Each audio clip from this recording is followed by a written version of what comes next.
The meeting of the regular Board of Mayor and Aldermen will now come to order for January the 24th. At this time, I'll now recognize Reverend Smith for the pledge and the invocation. Please stand.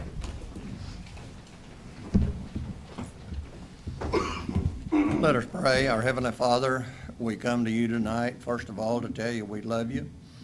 Thank you for your love for us. Thank you that we have the privilege to live here in this city. We thank you for being with us during this little cool weather we've had. You kept us safe. We thank you for it. We pray for our city board tonight. We pray that you'd be with each one, that they would vote for whatever reasons they might have individually, but vote collectively for what's best for the city. May your Holy Spirit guide them. We do pray, and we pray for our city, our county, our area that many people are dealing with the COVID. We pray for our doctors and medical staff as they treat people with this terrible disease, COVID situation, whatever it is. We pray that you'd be with them and keep thy hand upon them. Be with our police department, fire department as they make calls. Watch over them, keep them safe. And may your Holy Spirit be with us tonight in this meeting. In Jesus' name, amen. Amen. Our pledge. I pledge allegiance to the flag of the United States of America and to the republic for which it stands, one nation, under God, indivisible, with liberty and justice for all. Thank you, Reverend Smith. And now I ask the city recorder to call the roll. Yes. Mayor Noes. Present. Mayor Pro Tem Blanks. Here. Alderperson Amacher. Here. Berry. Here. Blackwell. Here. Dunn. Here. McGee. 6 present. 6 present, so we have a quorum. Yes, sir. We'll go to the approval of the agenda at this point. The agenda for this meeting has been distributed earlier. You received it, and if there's any motion to change this agenda, it'll be limited to 15 minutes. Each member may speak on the motion for 2 minutes, and then when all have spoken who wish to speak, we'll allow an additional 1 minute per alderman. This may be changed by a motion to limit or extend the debate. Are there any additions or changes to the agenda? Hearing none, there's no objection, the agenda will be approved as presented. Okay. With that, we'll move on to the commendations and certificates. I will note that we did have an honorary alderman who had planned to be with us tonight, but due to illness, he was unable to attend. So at this time, we'll move on to Proclamations and Awards, and we do have some in a special presentation. At this time, I'd like to call on Dave Anderson, Director of our Tullahoma Parks and Recreation, for a presentation of the Boyd Foundation Dog Park Dash Grant Award. Mr. Anderson.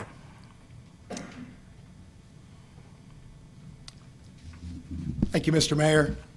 The Boyd Foundation Dog Park Dash Grant Program has funded more than 100 dog parks projects across Tennessee. The city of Tullahoma is fortunate to have received one of these grants in 2021 in the amount of $25,000. This money will be put to good use in updating our Pet Village Bark Park located at Wagner Park. After collecting data from online reviews of our dog park, along with social media surveys, it was determined that there is a need for additional seating, additional shade, and additional agility equipment for our animals at our dog park. The Tullahoma Parks and Recreation Department intends to utilize the funds from this grant award to address these needs. Tullahoma loves their animals, and I'd like to take this opportunity to welcome and thank our guests who are attending from the Boyd Foundation, Mr. Harrison Forbes and Mr. Dan Drogosh. Harrison,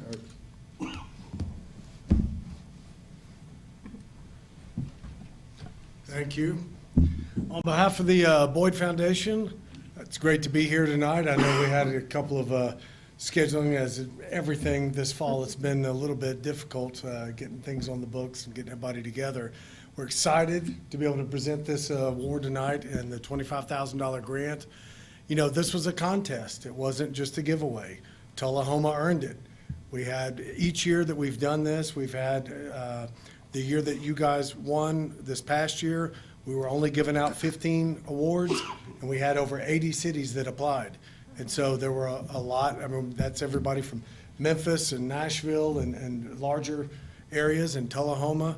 They showed how much they wanted to utilize and upgrade the dog park that you have, and the citizens really came out in force and supported that through emails and letters that we got from the people here in Tullahoma. And so we're really excited to be able to see what you guys do with the money. And you know, a little background on why we're doing this. Randy Boyd, that's president of the University of Tennessee now.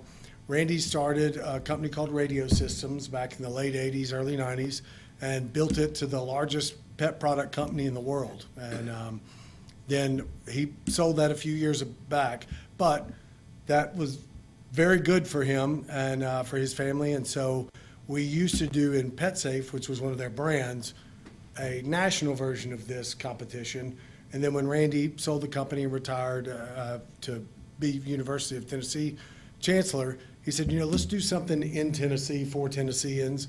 So that was what Dog Park Dash, that's how that was created, to build over 100 dog parks over a 3-year period, $3 million.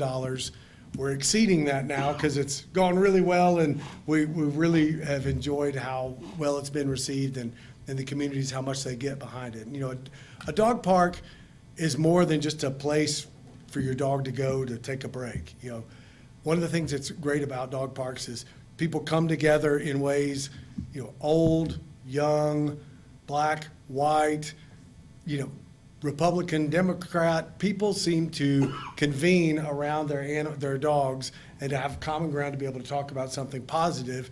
And, you know, with all the division going on, dog parks are a great way to kind of have a break from that, and people can find a lot of common ground from it. So we appreciate the time. Happy to present this check tonight. Maybe we can get a picture, and thank you guys very much for being part of the program. Thank you, sir. We're gonna go right over my, All right. the flags there.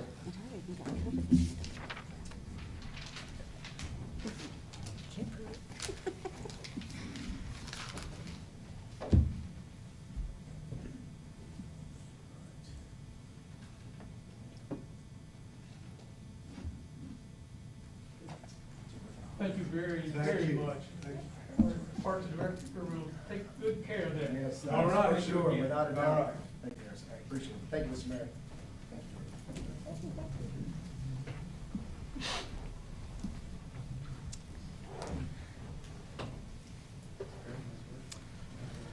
Next on the agenda, we have a couple of special reports, annual reports, actually. First, we'll start with the chief of the Telehoma Fire Department, this is Keith Pearson. Mr. Pearson?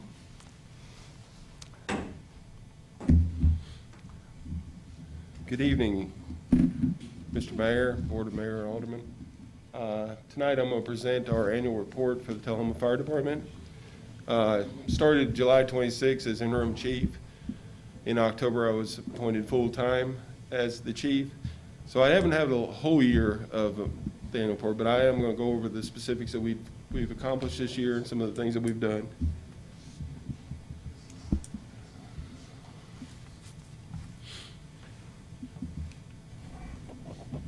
Tullahoma Fire Department, our mission is, of course, always life safety, incident stabilization, and property conservation. We do that through good codes compliance, fire prevention, and fire education. As we go through our year, we go through a lot of different programs that we go through. Our vision, of course, is to strive to recognize the importance and honor of our profession, encourage professional and personal development of our members. Our core value is always to be honest and open to the community and to the board, the mayor, and aldermen, and to do our jobs the best of our ability. I'm pleased to present this annual report to the community on behalf of all the members of the Tullahoma Fire Department who serve the residents and visitors of Tullahoma. The report is submitted to the community and community leaders to provide an overview of services, run data, and highlight various activities the fire department is involved in. Operating a highly trained and professional fire department that responds to all types of emergencies as well as many non-emergencies that impact citizens of our community. Our leadership staff, we're one short right now. Larry Sloan is our deputy fire chief.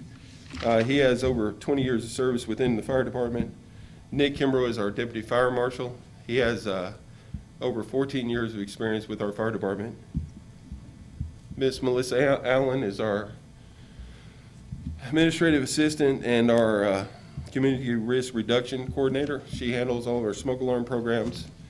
She schedules all of our fire prevention talks and works on different ways that we can help reduce the risk of fire within the city of Tullahoma. Our continuation of our leadership staff, we have 3 captains from A shift, B shift, and C shift. Jeff Smith is a 24-year veteran with Telehoma Fire Department.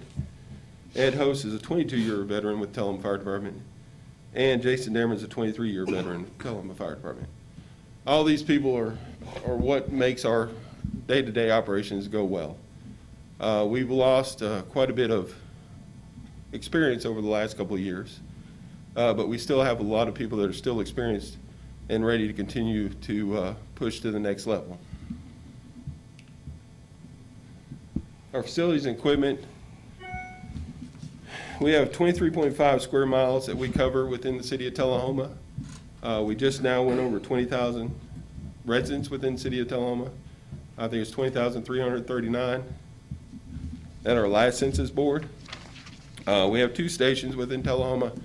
Station 1 is on 613 South Jackson Street, and Station 2 is on 1801 Avoca Road.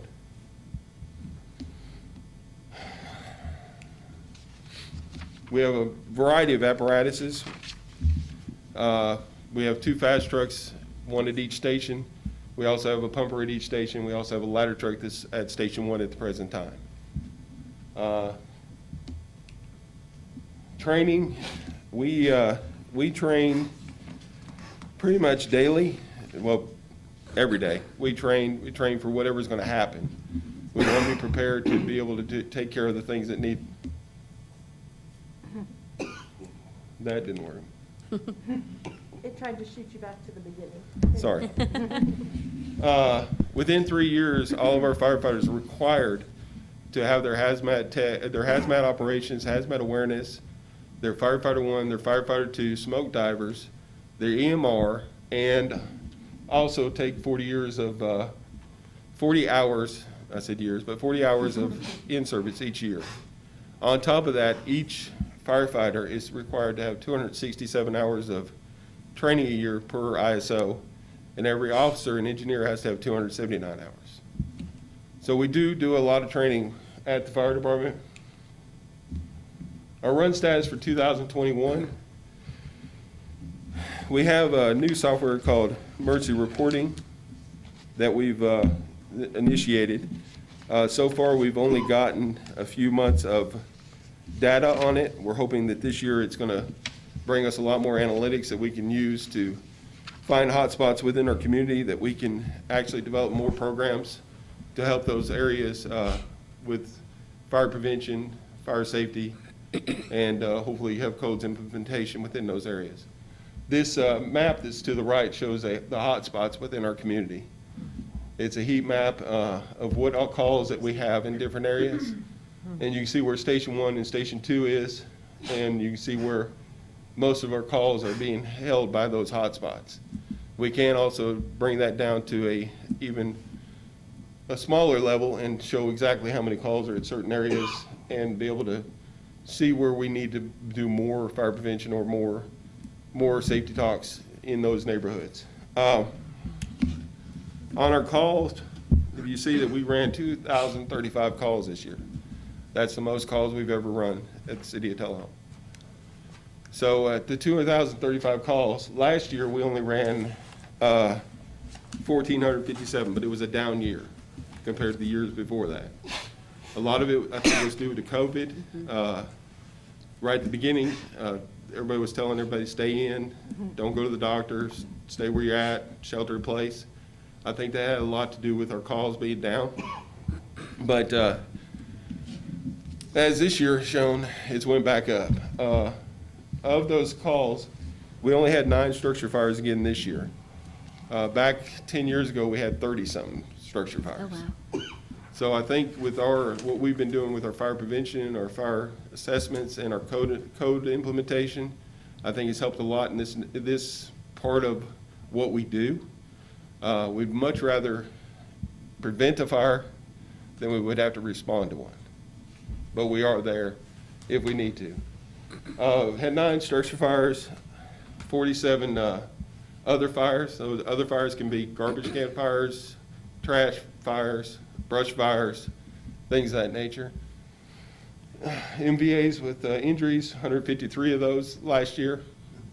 A lot of those happened on Jackson Street and in various areas that we have that are congested and have a little bit harder time motorists getting in and out. Our medical calls are up to 1,293 this year. That is our highest number of medical calls as well. So we've had some firsts this year, quite a bit of extra calls. Hazardous materials related, that can be chemical spills, could be gas releases, could be just gas on the ground. Those calls, we've had 50 of those this year. Our fire alarms are up this year, we're at 170 fire alarms. Illegal burns are at 73. Now, illegal burns are fires, but they don't get classified under other fires. They get classified in their own category because they're illegal and they're not supposed to be done. People are not supposed to be having fires at that time. Other calls, 240. Our 5-year status from 2016 to 2021, you can see that the structure fires have stayed pretty much the same since our fire prevention plans have been in effect. We've kept them down to in the single digits to just 10 or 11 over probably the last 5 to 8 years. Our MVAs, of course, they keep ticking up. The more people that we get in town, the more people we're going to have wrecks. Medical calls have went up significantly over the last 5 years. Went from 567 in 2016 to 1,293 in 2021.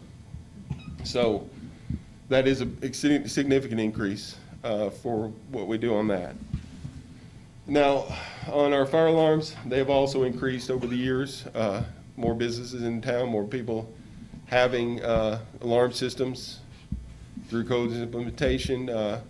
We're going to see some of that will happen. We continue to serve those clients and try to continue to help them to remedy those situations. And most of the times, once we went over there a couple of times, we can pretty much pinpoint what's happening and they'll get the situation taken care of. Our operations, just daily operations, we have public education activities. We do apparatus and equipment maintenance, annual hose testing, annual fire hydrant inspections, pre-fire planning, maintain the fire stations and the grounds of the fire stations. We do fire and emergency medical training, rope rescue training, hazardous materials training, and of course we try to keep our physical fitness up to a good standard.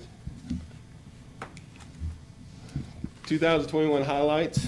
This past year, we had 2,035 total fire emergencies, 349 fire inspections were performed, 187 courtesy inspections were performed. We did implement the emergency reporting software and hoping for better data this coming year so we can even implement some more fire prevention and fire safety type deals. We do high-risk familiarization throughout the city. That includes our schools, medical facilities, all of our apartment complexes, and any large commercial building. So we pre-fire plan those and go through scenarios to make sure that we know what we're going to do when we get to those type of places. That's training done twice a year. We do that. Updates of all our pre-fire plans as we check these buildings out. We are going to continue to try to add more to that and do more pre-fire plans. We're trying to just kind of grow that area a lot more this coming year. We did 96 community risk reduction programs last year, which touched the lives of 7,061 public education participants for the year. We tested over 1,200 hydrants this past year. We also tested 15,000 feet of, a little bit over 15,000 feet of fire hose. And we put in 17,000 training hours as a department. But the best thing we have going for us is our community involvement. The more community involvement we can have with our city and the more that we can get out there and do our public relations and do our public safety talks. It went off. That was my fault. The more that we can, the more we can be involved in the community, the better chance we have at preventing fires. And that's what our number one job is, to prevent fires. And if we have to respond to them, we'll be there. And we're going to be trained to do it. In closing, the Telehoma Fire Department is dedicated to serving the residents, visitors, and community of Tullahoma. The future of the Telehoma Fire Department always lies in striving for excellence, employing the best personnel and technical support, and business practices. As we enhance and improve services, we do so while always seeking continuous improvement. Thank you. Thank you, Chief. I appreciate your great report. Would you entertain any questions from the board? I sure will. Any questions from the board? Yes, ma'am. Alderman Blackwell? Yeah, I had a question. So it looks like in the past 4 or 5 years or so, a significant higher percentage of what you are dealing with are medical-related issues. And I didn't know if that is typical across the board within other fire departments, and if I feel like a couple years ago, there was something that we voted on that was regarding training around EMT, and I didn't know if that's something you're looking at doing more of, because, you know, I was shocked to see those numbers. Yeah, we just updated our MOUs this past year, but we didn't change anything as far as the calls that we go to. The calls that we go to are still pretty much the same as what we've always gone to. Mm-hmm. It's just more and more people are needing our services. There's also a lack of emergency medical professionals within our community, and that's also a factor in what we're having to do as a department, and be able to first respond to these cases where they need to. The change in our MOUs didn't do anything as far as what calls we go to. It did change what level of service we could That's provide. right, okay. So we have increased our level of service, but with having an inadequate, not say inadequate, but just having that shortage in the EMS professional field, and them being able to keep the ambulances where they need to be at all times, makes us run a lot more so that we can protect our community and continue to do that. And that's where my question was going to, is it seems like at some point, will there need to be an expansion of the types of vehicles you have in staff that you have to be able to handle that type of medical stray? We haven't crossed that yet. Okay. I was also going to ask about the training. So 17,000 hours of training is a lot. About how much of that do you think is EMT related? I would say that probably 30% of it's EMT related, 30 to 35%. The rest of it is mostly tactical skills, and we do a lot of training, of course, fire response, also MVAs, motor vehicle accident education, hazardous materials, rope rescue. We have a rope rescue team that responds to the falls quite a bit. We've gotten a lot of people out of the falls either by their own means of egress or by us carrying them out. So we've done a lot to try to improve that area, because I know the first time I went down there, I had no idea where I was going to. It was the first call I ever went to down there. And just to find these people, we've done a lot of work in our mapping, and we go out there and do a lot of training to make sure that we know the area and where we're going. And when they tell us it's off the white trail or the blue trail, we know the area that we're trying to get to. We've also set up places where we can take people out in different areas, through different fields. We've scanned the whole area. Hazardous materials has always been prevalent since 2011. It really ramped up, and we're part of the District 6 response team. So we do have a hazmat decontamination unit that we do training on yearly.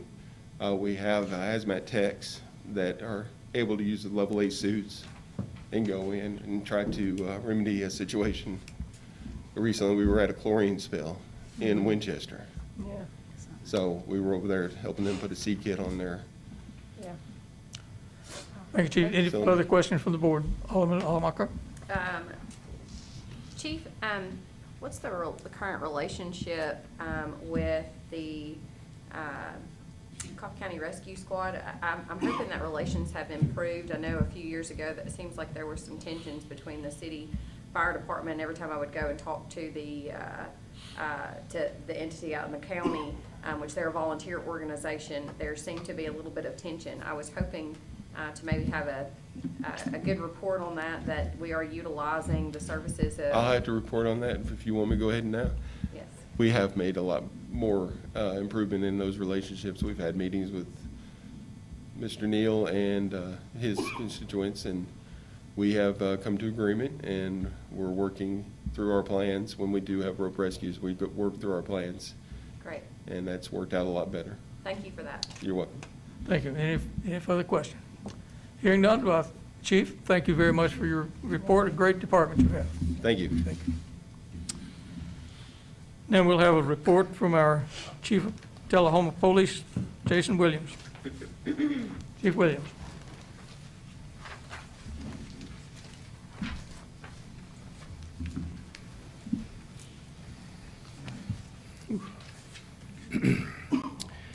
Thank you for this opportunity to come before you tonight and present to you the Tullahoma Police Department's 2021 Year in Review. It is my pleasure to present to you the snapshot of what 2021 looked like for the Tullahoma Police Department. I cannot, like any other department head, I cannot say enough about the fantastic job that our men and women do, and the challenges that they and circumstances that they do it under day in, day out.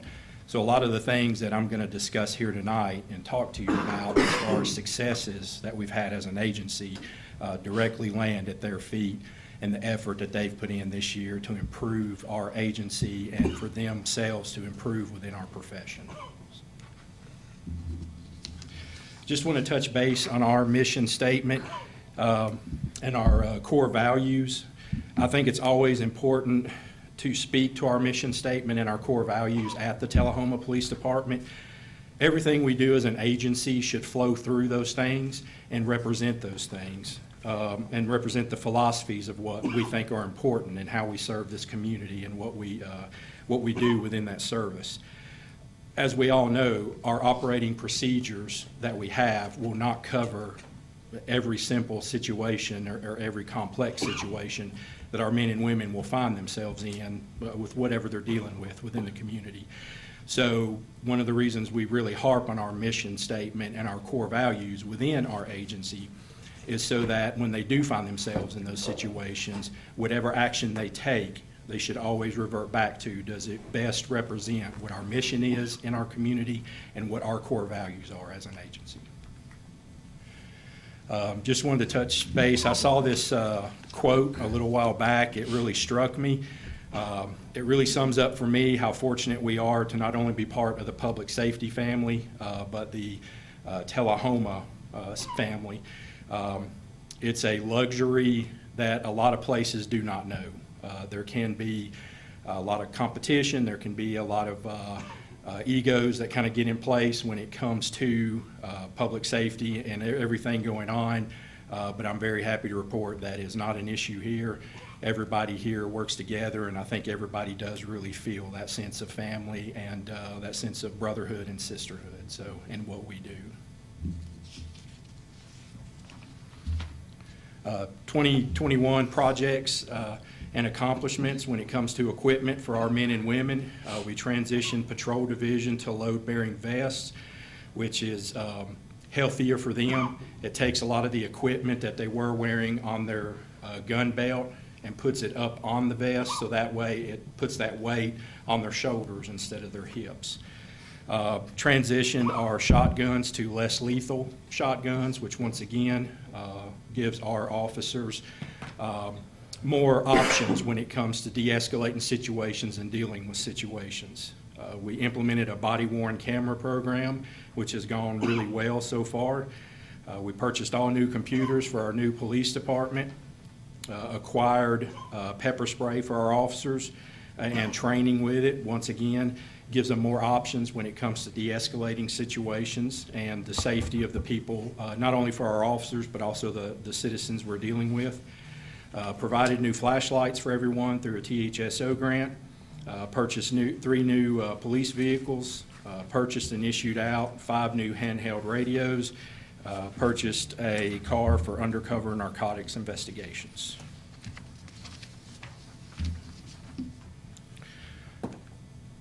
Operationally, accomplishments for the TPD in 2021. We moved into and became operational out of our new TPD home, which has been just so amazing. I can't, thank the board and Miss Moody and Miss Sue and finance, everybody's support that had a hand in making that project go. It has really opened up our capabilities as an agency and it's just been awesome being able to operate out of that facility and all the things that it provides for us. We set up every officer with their own TPD email account, which helps us with messaging and to get information out to our officers. Participated in the THSO program, had officers on the streets during predetermined times throughout the year for DUI and traffic enforcement. Finished our overhaul of department operating procedures and then pushed them out with our new policy software, Power DMS.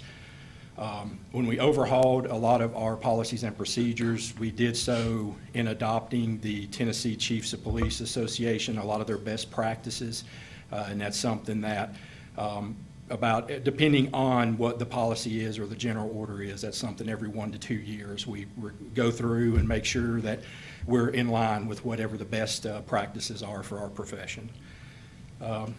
Was the recipient of an awesome gift from the Tullahoma Fire Department with the safety pup, which has helped us out a few different times and being able to reach out within the community, and continue to participate in the drug take-back events, which has resulted in approximately 600 pounds of unused, unwanted drugs being removed from our community. Training accomplishments for 2021. We put together and completed our first ever 40-hour in-house in-service, which I was told is about the first time that's been done in 18 to 20 years as an agency. The topics covered included, but we're not limited to, de-escalation, dealing with persons who have altered mental states, emotional well-being, police leadership, police liability, core values and TPD mission, policy and procedure, child sex abuse investigations, firearms and use of force. Ever since I've gotten here, training is something that I really harp on because it goes to instilling professionalism within our ranks, and it's something that we will constantly keep a focus on and will constantly be evolving for us as an agency. When I got here, a lot of our training was done online. And while there is definitely a place for online training that we've learned due to COVID and some other things, I just really feel that you lose so much of that being able to facilitate discussions with our officers about, what legal updates are, what legal precedence is, how does this play into our general orders. So I feel you lose that when you don't have those in-person meetings where you can discuss and go over things.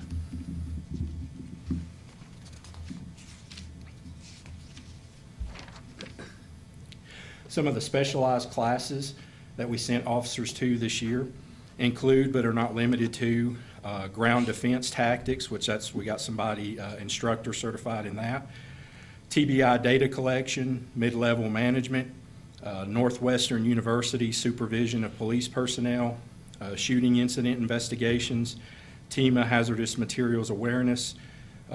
As I touched on earlier, all officers were certified and trained on their pepper spray. Officers or supervisors trained on less lethal shotguns and when to employ them. TNOA narcotics investigations, level 3 instructor certification on de-escalation. We're able to send one of our officers to that class to get them certified as a trainer so they can come back and train our officers. Crisis intervention training, instructor development, public safety network, which is a counselor class, which kind of puts the person that went through it on a response team. So if there's a traumatic event that occurs within public safety, they can help respond to help start that healing process and any decompression that needs to occur immediately upon that event happening. We also sent one of our supervisors to the FBI Law Enforcement Executive Development School and also participated in THSO Advanced Roadside Impairment Driving Enforcement Training.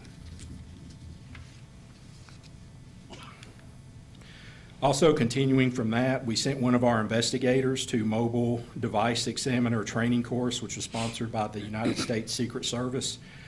It was a 4-week class in which law enforcement personnel learn investigative methodologies and techniques in digital evidence extraction and analysis of mobile devices, which has become huge in our field. I mean, everybody lives on their cell phones, so that is something that we were needing to do. This was awesome to be able to get to send our investigator to it. He was able to go spend a month at the training. They totally equipped him with everything he needs to do all that stuff, and it was at zero cost to the city. And it was the total cost of the training and the equipment was about $40,000. And he's now also assigned to a Secret Service task force to help do some of that stuff in this area should they require any assistance. Kind of also keeping on that, we sent our narcotics investigator, as I touched on earlier, to the TNOA conference, and he has also been sworn in as a task force officer with the FBI on their violent crime and narcotics task force.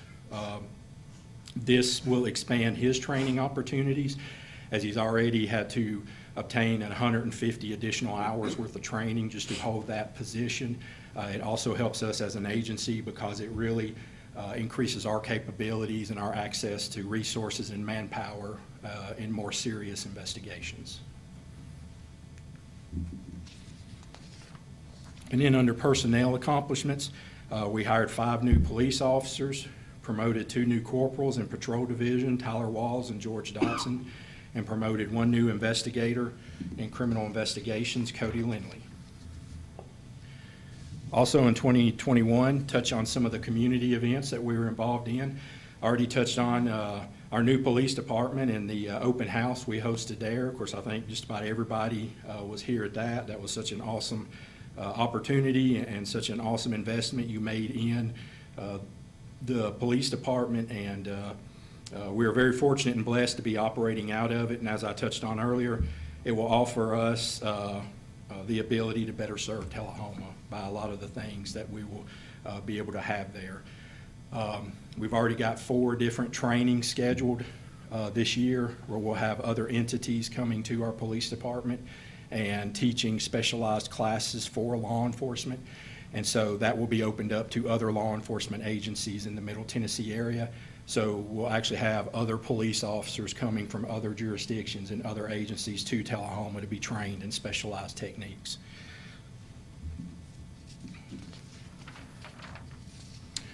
We hosted our first ever National Night Out event in August of last year.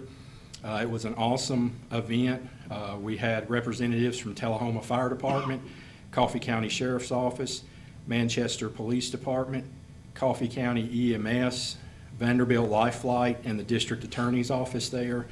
The National Out event is one that I'm personally very passionate about. It's about recognizing and honoring those that have been victims of crime themselves, but also it's an opportunity to bring the community in and let them see our public safety personnel in a very non-confrontational in a very non-judgmental way, and actually get to see that we are people too, and we have senses of humor about things, and we like to cut up. And this year we estimate we had about 50 to 60 people in the community to come out. It's something we plan on continuing doing, and where I've been involved in that program at other agencies, start out the same way, 50, 60, 100 people, but like by the time I left my last agency and came here, we were up to like 400 people coming out for that event. It just kept growing, because I definitely feel that there's a need for that.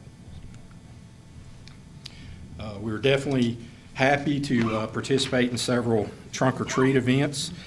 We always have a fun time seeing the children and interacting with them. Once again, it's an opportunity for us to cut up and have a little fun with the little ghosts and goblins and everybody else that comes out. So. We were able to participate in Career Day at Tullahoma High School. It was a great opportunity to talk to our up-and-coming young minds within the community, and it's also not a bad area to potentially recruit. So we had a good time doing that. And then I joined Chief Pearson in speaking with the GFWC Women's Club and the Centennial Women's Club last year. That was a fun time. We had a really good time getting to know them, and man, they really had some tough questions that they came at us with. So it was, I learned a few things myself leaving that event, but had a real good time getting to talk to those groups. We assisted the Telehoma Fire Department with their Christmas toy drive this past year. I know I touched on this earlier, but I can't say enough of how blessed we are to have such a close group of public safety personnel within the community. It does nothing but strengthen Tullahoma and Coffee County. As we all know, things that affect one group here, they're eventually going to affect everybody else. And, you know, there's going to be times when we're going to have to call on and have help from people. So it's definitely awesome to be able to have so many great public safety organizations here that are always willing to, you know, lend a helping hand. Or, you know, if something happens here, I promise you my phone is ringing with Chief Pearson and surrounding law enforcement leaders. And what do you need? You know, what can we do? Do I need to send people? Just, you know, what do you need? So that's awesome.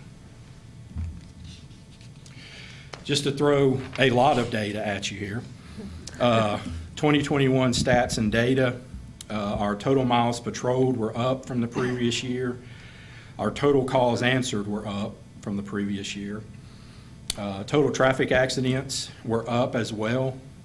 Traffic accidents with injuries were down for us a little bit. Total arrests made this year were down from last year. Some of the new data that I'm starting to collect, and I'll have a little bit more in-depth or detailed things too, is our overdoses and things that are kind of going on with that. So I don't really have anything historically right now to track that as far as trends go, but I do feel that they're probably up some. Of course, vandalisms were down, assaults were down, ag assaults were up 5 incidents from the previous year. Domestic violence, reported domestic violence incidents were down, and then drug narcotic violations were down. Just to touch base on our clearance rate for investigating and solving crimes. Sitting currently this year right now, which the TBI's report won't come out until the summer of this year for last year, but we have access to approximate numbers right now. We're sitting at 54.52% crimes cleared. This number is up approximately 2% from our 2020 number and up 3% from our 2019 number. And then the state average is 39.10% of crimes cleared that are investigated, so we're well above state average.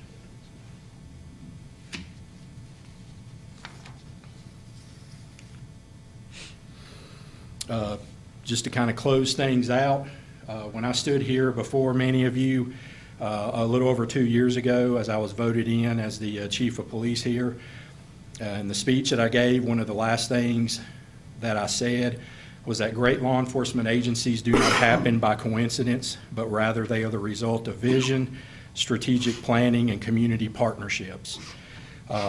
Just going over what we have here, we discussed some of our vision by way of our mission statement and our values. We've touched on our strategic planning by some of our accomplishments in equipment and training and the direction that we're going in. We also touched on our community partnerships through some of the events we were very fortunate to participate in.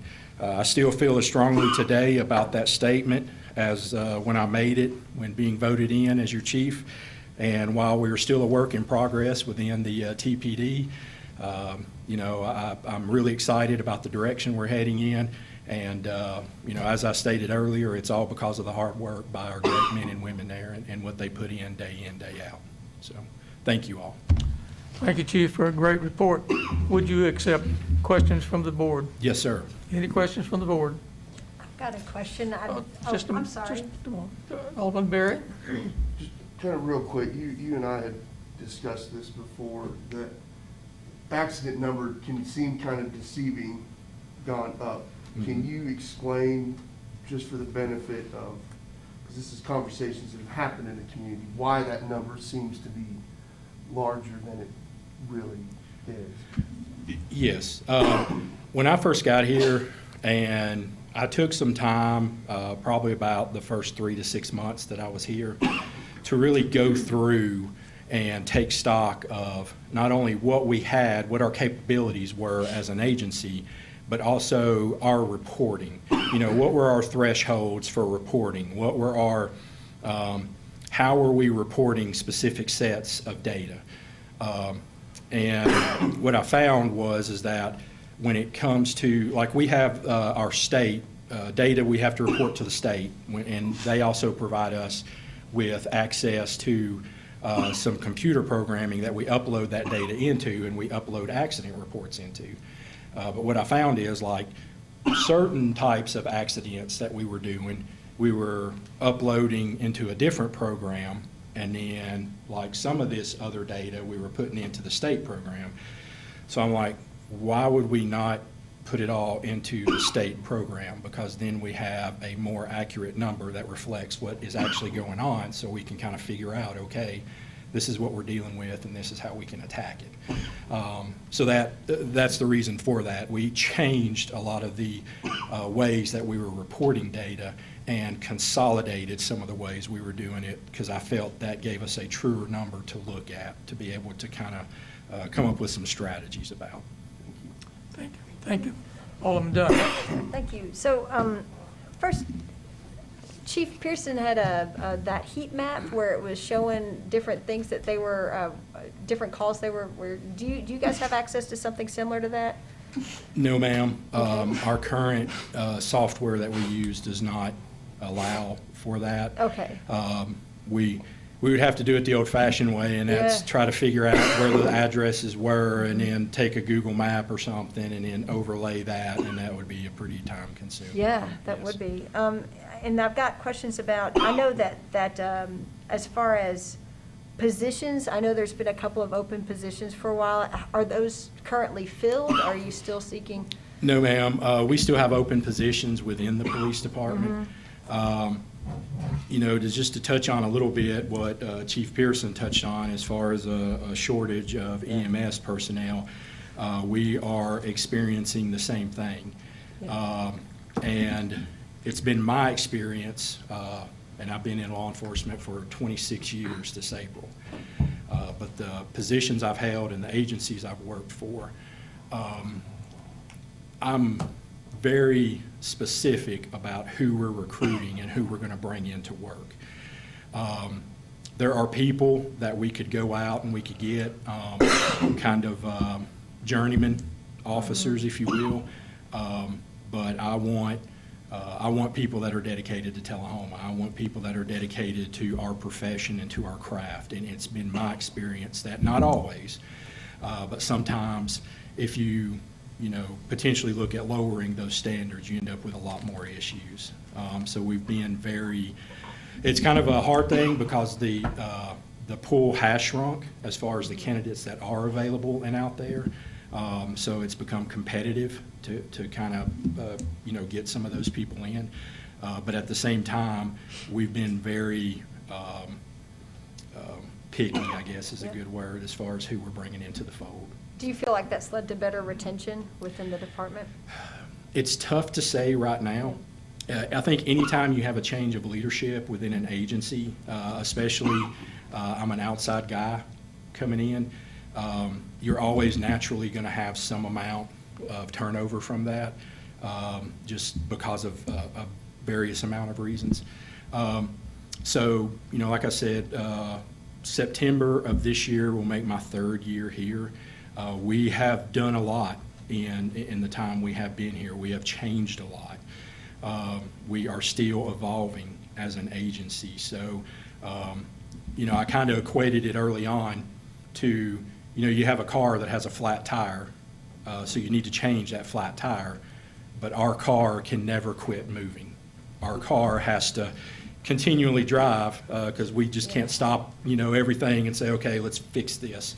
So we have to fix things kind of as best we could in some areas, and then, okay, we sprung a leak over here, we got to address this. And so I really feel we're kind of turning the corner a little bit on that now and getting to a point where hopefully some of that will take care of itself. But it's a tough time to recruit in the job market right now. So. Well, and this is my very last question, is you're doing 40 hours of training, and are you expecting to do that yearly now? We do that yearly, and Yeah. that's the minimum. The other classes that I talked to where we sent officers to school, the training they did there was above and beyond the 40 hours. So the 40 hours is the threshold that's required by the state, and I really see that going up. I really think the state's going to end up coming in and increasing that number because there's just so many demands that are being placed at the feet of our men and women right now. So that's the baseline number. Yeah. We have to have a minimum of 40 hours, and then some of it is scripted, like what it specifically has to be.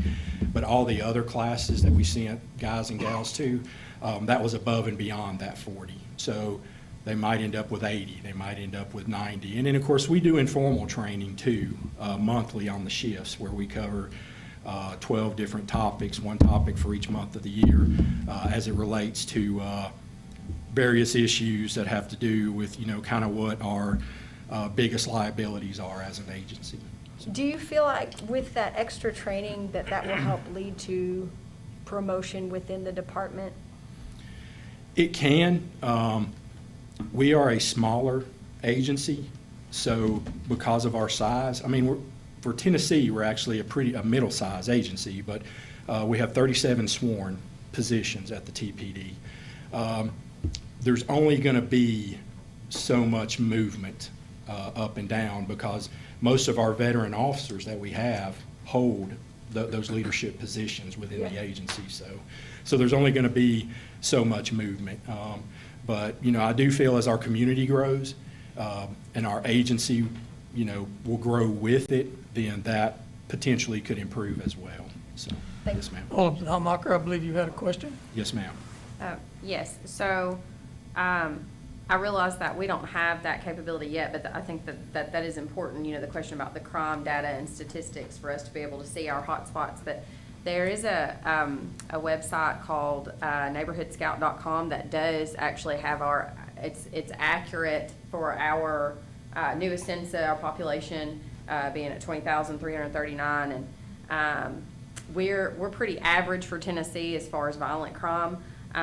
But it says that chances of becoming a victim of violent crime are 1 in 146 or 1 in 149 in this whole state of Tennessee. But I think that our crime rate is higher. That data that you showed us where you said 52% of our crime is actually disposed of because you guys solve it. Correct. Whereas the state's record is only 39%. Do you know if they get those numbers from those that are solved, or just those that are reported, or where do you think those numbers specifically are at? Why does it look like, so like the reason also I'm asking is, I'm looking at our police calls for this month versus this same month last year, and we're almost doubling police calls as well as citations issued. So do you feel like our crime is increasing, or do you feel like we're just doing a better job at solving crime? Does that make sense? Yes, your question makes sense.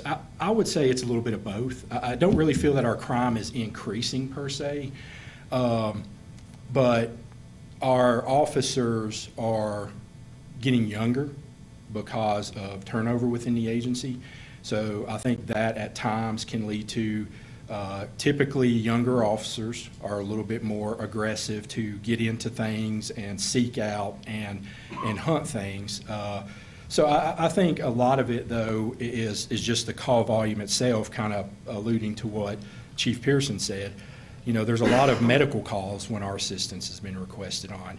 There's a lot of just depending on whatever's going on in the community at the time. So the calls for service themselves are up, but I would, I'd have to look a little bit more in depth, but I don't really think our crime rate has gone up. Matter of fact, I think our violent crime rate, I don't want to, knock on wood, I don't want to jinx myself here because a lot of those factors are somewhat out of our control, but I do feel a lot of the things we've done with the training, with the things we're doing with our officers, some of the people we put in positions with some of the task forces and other things, we have had a lot of success in some areas that I think is affecting those numbers. So. Do you know, as far as the citations that are listed on our monthly stats, is there a way for us to maybe see going forward what we're issuing citations for? Are these mostly traffic citations, or are they,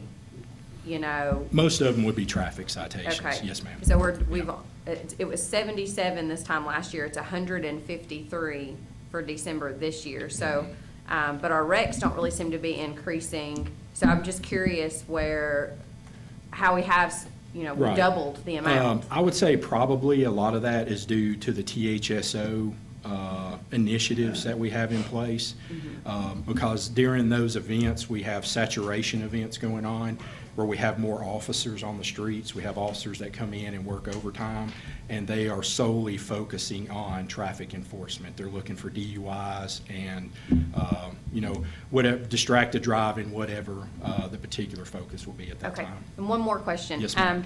So as many of the people in Tullahoma and on this board know, my dad had a truck stolen this year. They were pretty brazen. They came right up to the backyard, stole it in the back of our farm behind a building on a 300-acre farm.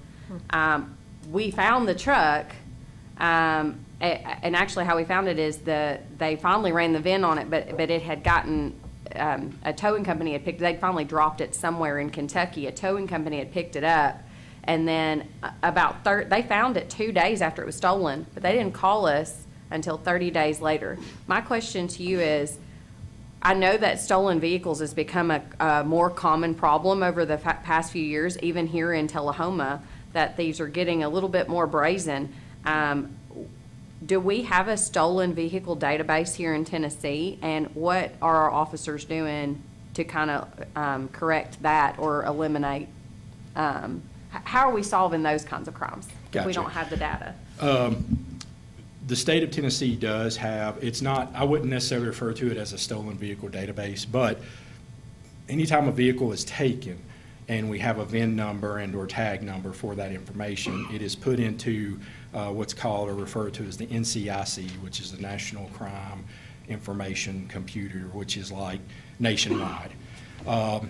It's put in there so that way if law enforcement anywhere, just like this was in a whole nother state, or whatever the case is, if they come across it and have reason to run a VIN or run the tag on the vehicle, then they get notified like, hey, this was reported stolen wherever the location is. So the state does have that. As far as a dedicated stolen vehicle database, that's all it is. It's not one that I'm necessarily aware of.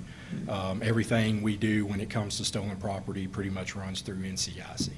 So do towing companies not have to report when they pick up? They don't report to any law enforcement agencies? Now, I'm curious if there are laws. Do you guys work with the towing companies locally? We do. We have pretty good working relationships with the towing companies, but you know, if somebody calls, and a lot of it depends on the circumstances behind the vehicle. I mean, if it's a vehicle that is left abandoned off of a city street or in a public thoroughfare, then we're going to get a call on that.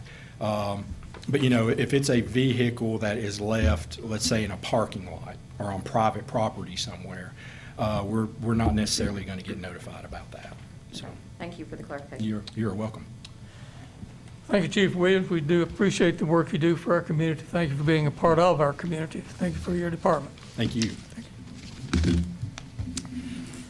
At this time, we'll turn to comments from our citizens. And if there are some comments that relates to the board, without objection, I would ask that you please limit your talks to 5 minutes, if that's possible. I'll make it shorter than that. My name is Greg Russell. I'm at 316 Oak Park Drive. I'm speaking to you tonight on behalf of the Arts Council of Tullahoma as the chair of the Arts Council. And just wanted to ask for clarification and maybe a written report that I can use to present to the council on our recent art mural that was done on the city building there where the bookshelf is. Over the last year, members of our council have received a lot of concerns, complaints from different people within the community about this artwork or this piece or that piece. And for every negative, you have 10 people that love it. So, I mean, you have to understand and take that. And we have been able to speak with most of them to tell them that a lot of what's been done is being done on private property. And that's not a city thing. It's not something that we govern. It's not something that we have really any say-so in. And that only things that happen on city property. It is in accordance to the bylaws of the Arts Council of Tullahoma that those kind of things would come through on that council. And so for transparency and procedure and understanding and in efforts to try to inform that council of what it is and how they can respond to some of those kind of things, I would just like a report on what took place and how that procedure came about, because we were not informed nor included or involved in that process whatsoever. So we have very, very short notice. We have an Arts Council meeting on Wednesday.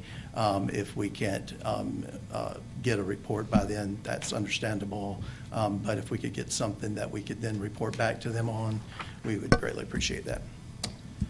Thank you, Mr. Gresham. We'll take that under I can advisement. respond to that if I may. That's not city property. Okay. The bookshelf, that part of that particular wall is city property, and it was just painted. The paint was donated by Sherwin-Williams for that project. The rest of that building is privately owned. It is, I think it's owned by the Memories. Yes, yeah. that's So what it's I not- heard. It's not city property, so we had absolutely nothing to do with that. Okay, and so on the other side of the bookshelf, where the dinosaur pieces, I think, were done, that is part of city property, is it not? I didn't know that there was any on the other side of the book. Yeah, it's in like a little alley between Yes. there. Is there something on the Yeah. other side of the one-story part of that? Yes, the one-story I didn't part realize of it. that. Yeah. Okay. And I know there's some pieces on Memories, even in the alley there between Memories and the building that the owners of Memories also own. But just trying to just give some clarification on how that procedure is supposed to take place. We have a list of it in our bylaws of what we think is supposed to happen, but it would be good to know that that is how we are following through on it, so. Thank you. We'll take it under advisement and see what we can work with you on. Thank you. This time, we'll have reports from our aldermen, so if the alderman would please limit your comments to 2 minutes. If you have anything longer than 2 minutes, if you could submit it in writing, it'd be a part of the record for the minutes. So we'll go to Alderman Berry. Thank you, Mr. Mayor. Since we last met, I had COVID and haven't done anything. Thank you. had your back. Me too. So, Alderman Almacher, if you're next. Okay, yes, sir, thank you. Small business shout out, we'll start with that. It's gonna go to North Jackson Nutrition. One second. So if you mention Alderman Almacher, when you go in North Jackson Nutrition and the small business shout out, you get $1 off of your next order. They also they're running some specials. If you go check out their Facebook page as well, they offer meal replacement shakes, keto and diabetic friendly teas with natural caffeine packed full of vitamins and hydration, help you get through your week. They are open Monday through Friday, 6 a.m. to 6 p.m., Saturday 8 to 2, and on Sundays even, 12 to 4, 809 North Jackson Street, right next to Mike's Tires. So go check them out. I attended the legislative breakfast just recently at the Country Club last week, and spoke with Mr. Bricken, our representative, and we had lots of great talks about infrastructure and education and initiatives, and I think it was really a great time that we were able to speak with our representative and offer some insight into some things that the city is facing and recommendations going forward. So the biggest things were infrastructure and education. Those were the biggest things that, and he said that those would be initiatives as well as some criminal justice reform going on at the state level. So good time there. Also, I had a complaint from a citizen, not really a complaint, but more of a suggestion about Parks and Rec, our $3 per visit, that we charge $3, whereas Planet Fitness only charges $10 a month, and that the lowest monthly membership you can get to our parks, to our D.W. Wilson is like, it's over $200 a month, and they feel like we're pricing people out, and was wondering if there was something we as a board could do in making that more affordable, especially for city taxpayers and residents. So I just kind of want to throw that out there to the rest of the board for you guys to be brainstorming on that. And Mr. Mayor, I believe that's all I have today. Alderman Blackwell. Yeah, and I just want to clarify, again, so we are to speak about the things that we are appointed to and nothing else. So I don't want to talk about the shelter or anything like that, correct? Okay. My report then is on the Board of Education. The meeting is tonight. I am here clearly instead. I let them know that there is some amazing signage put out around the school zones, letting people know to slow down because that's been a concern. And the other thing I have is the Downtown Council. I'm working on an email that I'll be sending to Winston. Apologies that took so long. The wreaths are down. The banners are still up, and that is it.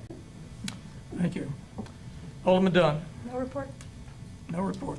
You too had COVID. Glad to have you back. Thank you, and Mayor Pro Tem Blanks. Thank you, Mr. Mayor. Since our last meeting, I had a Duck River Utility Commission meeting. We hadn't had a water price increase in 10 years. We're going to have a water price increase. Not a big one, but, you know, it's time. Chemical costs in the last for this next year have really increased. So I think it's 10 cents per 10,000 gallons or something. So it's not, it won't affect your water bill too much, I don't think. Only other thing I have is shop Tullahoma. Please. Thank you very much. You're welcome. I understand those chemicals have gone up over 400%. It's ridiculous. Yeah. We couldn't even get some people to give a bid. Yeah. Oh, wow. Yeah, it's significant. My report is strictly boards that I've been on. There are some things I've been active in for the last 2 weeks. Airport Board was on the 11th. We met with the Fine Arts Council with Mr. Russell for an hour or so this last week. So follow on some conversations there. 14th, of course, the Legislative Council that you've covered very well, Alderman Almacher. And I had a TML Zoom meeting on the 14th as well. And by the way, I have another TML Zoom meeting tomorrow afternoon at 4 o'clock. So we got, I had the Planning and Codes meeting on Tuesday, the day after Martin Luther King Day. And then on the 20th, I met with the director of the police chaplains group and learned a lot about how the police chaplains work with our police department and interact with our board here. So that was was my report. At this time, we'd like to call on our city attorney, Steve Worsham, for a report from city attorney.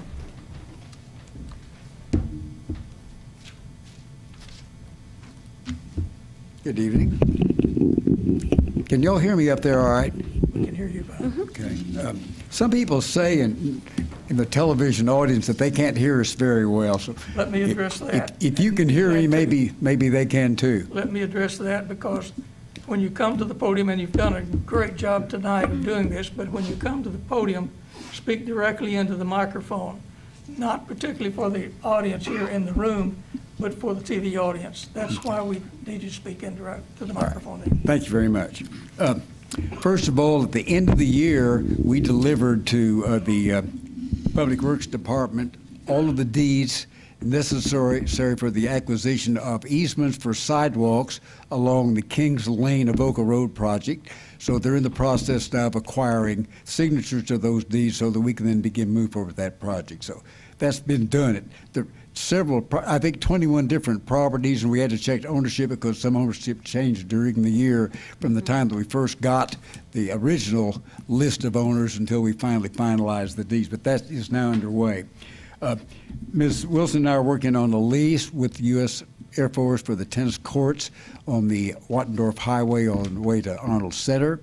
There's an insurance issue that she's helping me with to try to get a change in that so that it will comply with the Governmental Tort Liability Act limits that the city is obliged to follow in relationship to the insurance coverage that we can provide to the Air Force for the use of that facility.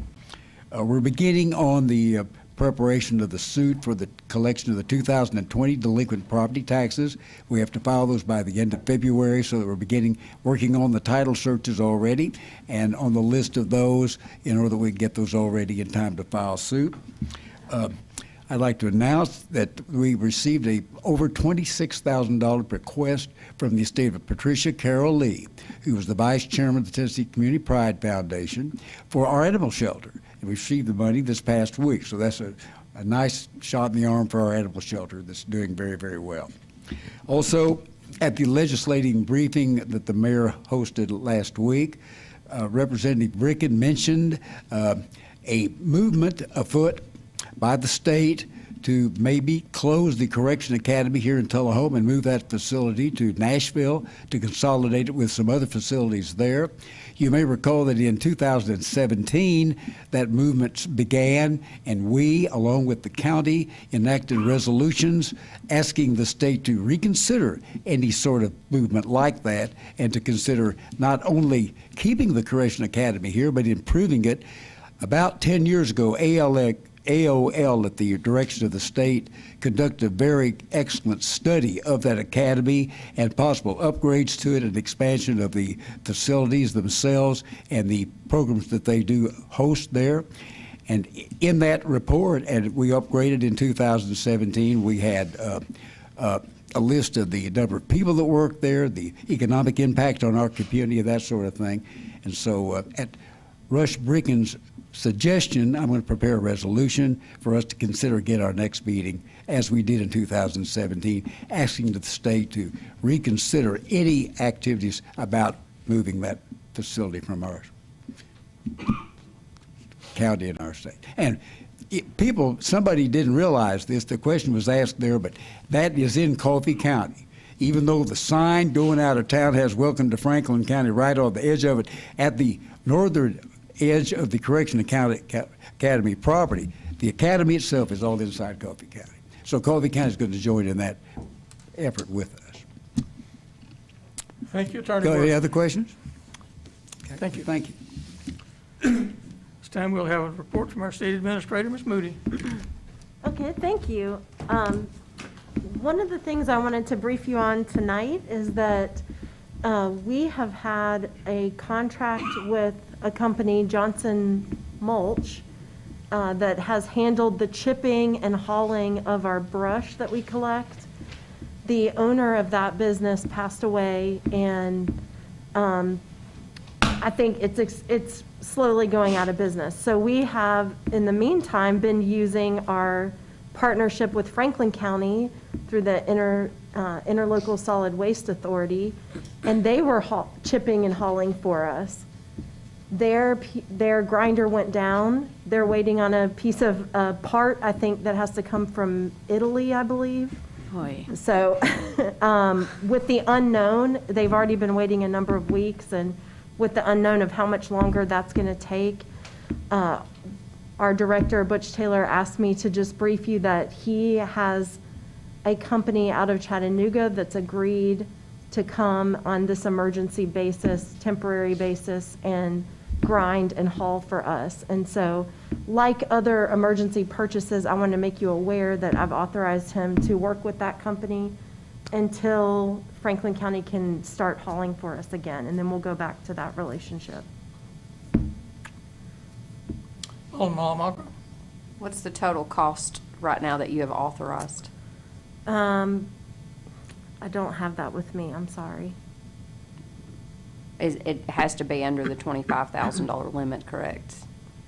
Yes, yeah. Okay. Yeah, if you would have a. I will. He mentioned to me like $47 a ton or something like that. That's the only number that I have in my head. I didn't, I know the next closest was at least double that rate.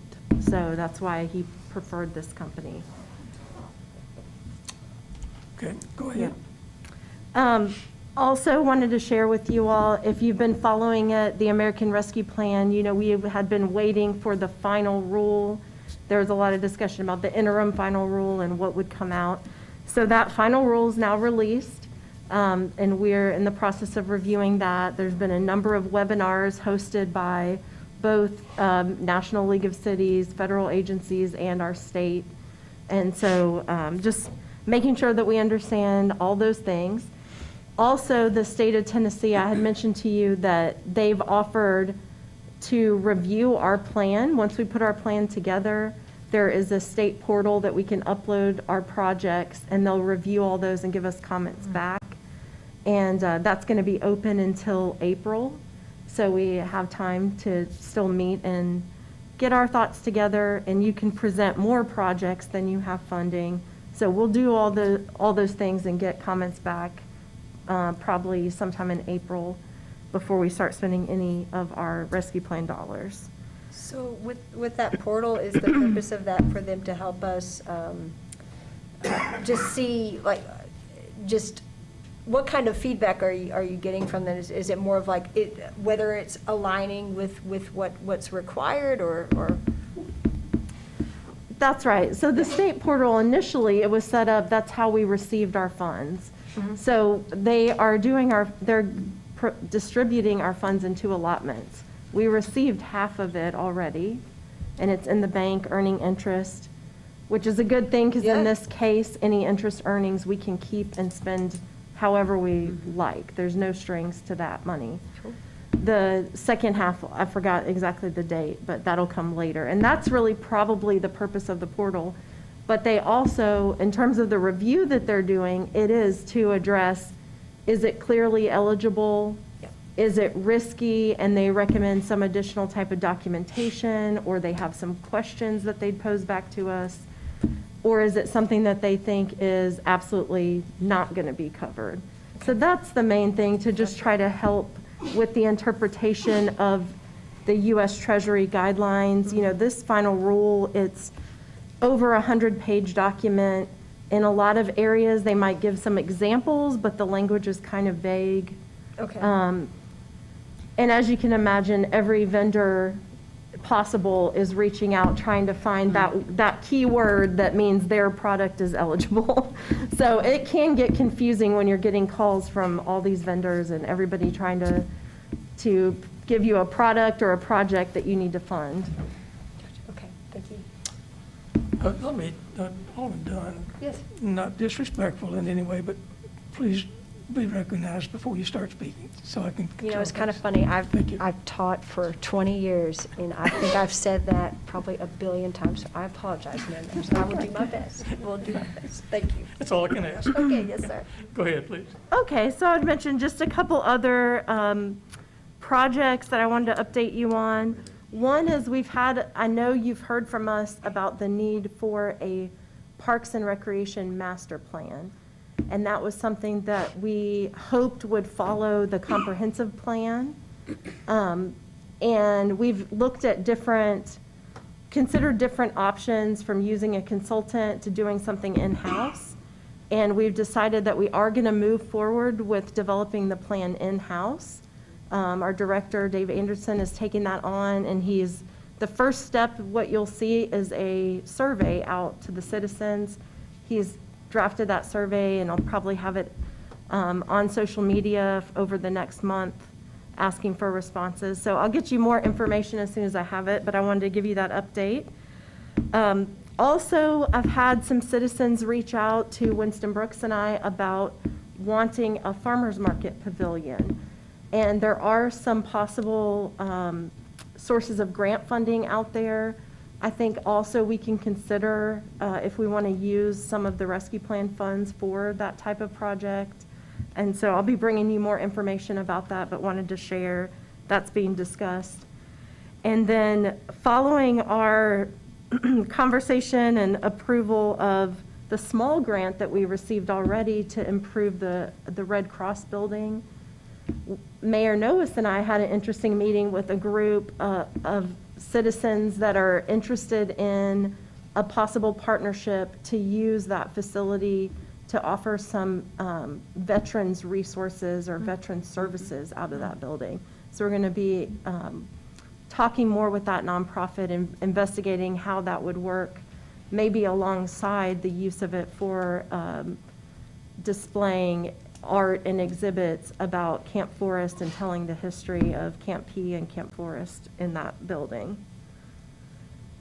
Then a couple dates I wanted to remind you of. Next meeting, we are going to have a study session that was rescheduled with Mrs. Junkin, and begin talking about maybe, I think she's going to give you some additional feedback, but also you can start talking about board policies or rules that you want to make to help run the meetings more efficiently. February 7th, I haven't heard back, so I'm hoping there aren't any conflicts with the board members, but February 7th is the date for the next stormwater workshop. And it's from 5 to 7. It'll be at the high school at the Telehoma Lecture Hall. And then I wanted to tell you, likely on the next agenda, I'll be bringing an item to change the date of the March 14th board meeting to March 15th. And the reason for that is the Tennessee Municipal League Legislative Conference that usually takes place from Sunday to Tuesday falls on our board meeting Monday. So we're proposing to move it to Tuesday night so that those of you that want to attend that conference can fully attend and not have to worry about missing legislative sessions to drive back. And that's my report tonight. Blackwell, did you have a question? I had a question about the portal, and one of the questions I had about it was whether or not, since it is coming from the state, whether they would be able to also give you, which I doubt it, the information that maybe they saw funding coming from the state for something like that, one of the things we apply for. Does that make sense? Someday, I would love if there was a single resource at the state that told you where all the grants are. They don't have that yet. Okay. Yeah. And they won't be able to advise. Okay. Right. Thank you, Alderman Blackwell. Thank you for your report. You're welcome. There are departmental reports in your packet that you received on Friday for your review. At this time, we'll go to the consent agenda. I'll remind you that all matters listed under the consent agenda are considered to be routine and will be enacted by one motion. There will be no separate discussion of these items unless a board member or a citizen so requests, in which case the item will be removed from the consent agenda and considered separately. During that portion of the meeting reserved for comments from citizens, as shown on the agenda, citizens may request that the board remove an item from the consent agenda so that it may be heard, discussion can be heard on that item. Yes, Alderman Blanks. Mayor, I have a question about the minutes of the January 10th, 2022 meeting. There needs to be a correction there. How do we go about that? Can I pull that and correct it now, or what do we need to do? Let's, yes, we'll entertain the consideration of changing the minutes. Our city recorder will have them to take a look at. And those will be on page 21 of your packet.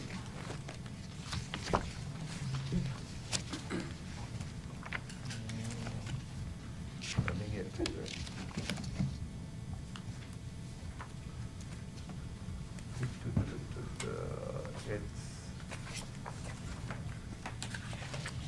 There we go. Does it concern a motion? It does. It concerns a motion made by my colleague Alderman Berry, and it said it was second. It's under unfinished business. Yes. Ordinance number 1569. Yes. Motion was made by Alderman Berry and seconded by Alderman Blanks to approve ordinance number 1569 on second and final reading. I may be wrong. I may have seconded that just for further discussion.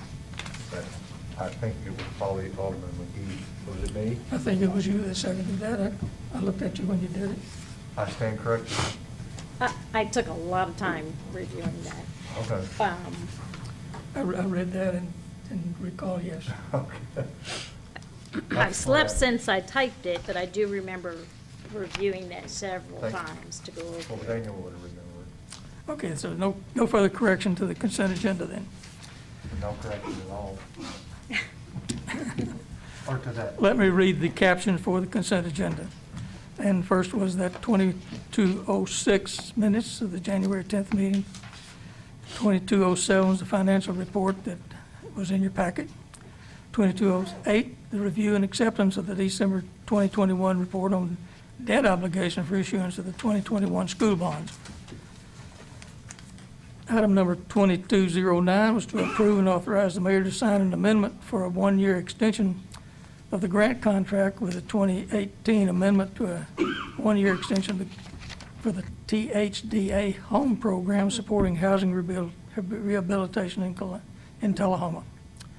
And number 2210-10 was to announce the vacancy on the Telehoma Airport Authority on that board for a 5-year term. It ends on February the 27th, 2022. That, and by comment, that's the term for Carla Smith, who's currently serving on the board, and she is eligible for reappointment and has indicated she would like to be reappointed. So I'd like to entertain a motion to accept the consent agenda. Alderman Berry. Motion to accept the consent agenda. Motion to approve the consent agenda. Second. Alderman Berry. Alderman Almacher. Second. Got that? No further discussion. Vote green for aye, red for nay.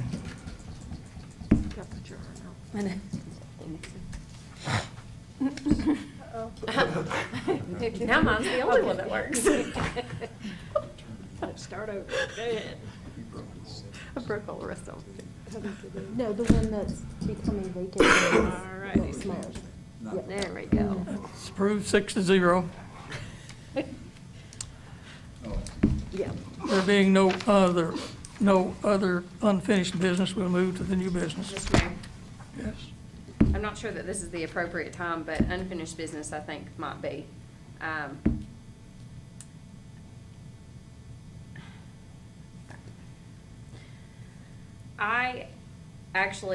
I'm not sure if this is the appropriate time to do it or not, but the unfinished business at the last meeting was when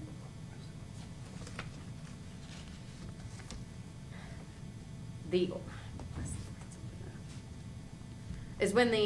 ordinance number 1569 was discussed, and we had 3 members of the board who had previously supported that on the first reading that were unable to attend that meeting due to sickness.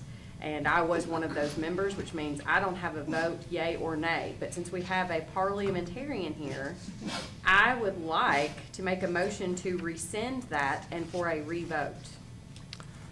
At this time, the time to have done that would have been when we were approving the agenda for tonight. No, she says it's unfinished business. Okay, go on. Okay. How is it unfinished business? Was not taken care of. It's addressing what you had done before. And we voted, the initial vote passed, and on second reading, it tied, and so it dies. It died. But we can, that was my question before when we got here initially. If we can vote to rescind a vote, we can vote to rescind whatever we want, whenever, correct? That's I correct. think that's bad precedence for us to be able to do that, regardless of what rules of order that we have accepted. I can't give you anything else other than what Roberts has said. Right, so we're accepting Robert's Mr. rules Mayor, I of have a order. Point of order. Point of order. Just Point of order. That's the floor right now, so let's deal with that. Does there need to be a motion on the floor? Has a motion to rescind. It needs a second. Okay, we have a motion to rescind, we need a second. I will second that motion. Okay, we have a motion and a second. Now we have a discussion. It's amendable and debatable. It's amendable and debatable.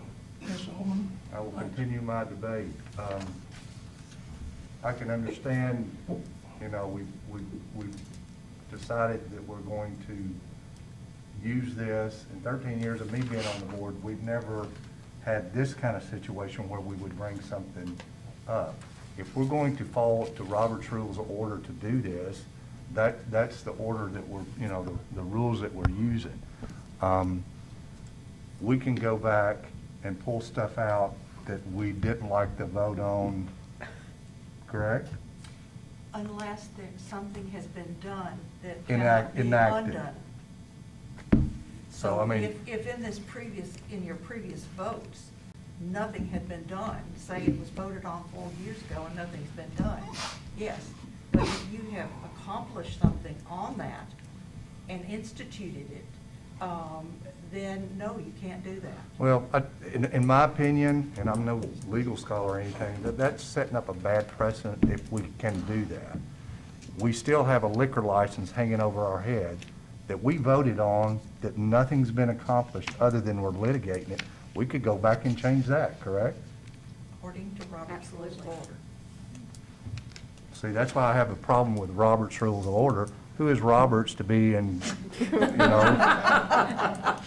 causing this stink, in my opinion? But, if we're gonna vote to have it rescind this, that's fine. We'll vote however the vote goes, but I think that's a bad precedent, because we could go back and visit other stuff that we don't like or whatever. We could just beat this to death. That's all I have, Mayor. Alderman Almacher made the motion. She has an opportunity to discuss it first. So, I realize that we do a lot of things probably different since a couple of us, we have a very eclectic board here, and there's been probably a lot of things done different in the past few years, but I'm one that I do not want to perpetuate ignorance for the sake of tradition. So I can't help that Robert's rules, they've always been what we're supposed to be followed, and maybe we haven't followed them correctly, and we're trying to do a better job of that, and I think collectively we have all agreed that that's a good thing for us to try to follow the rules that we have set. And it's tools in the tool belt.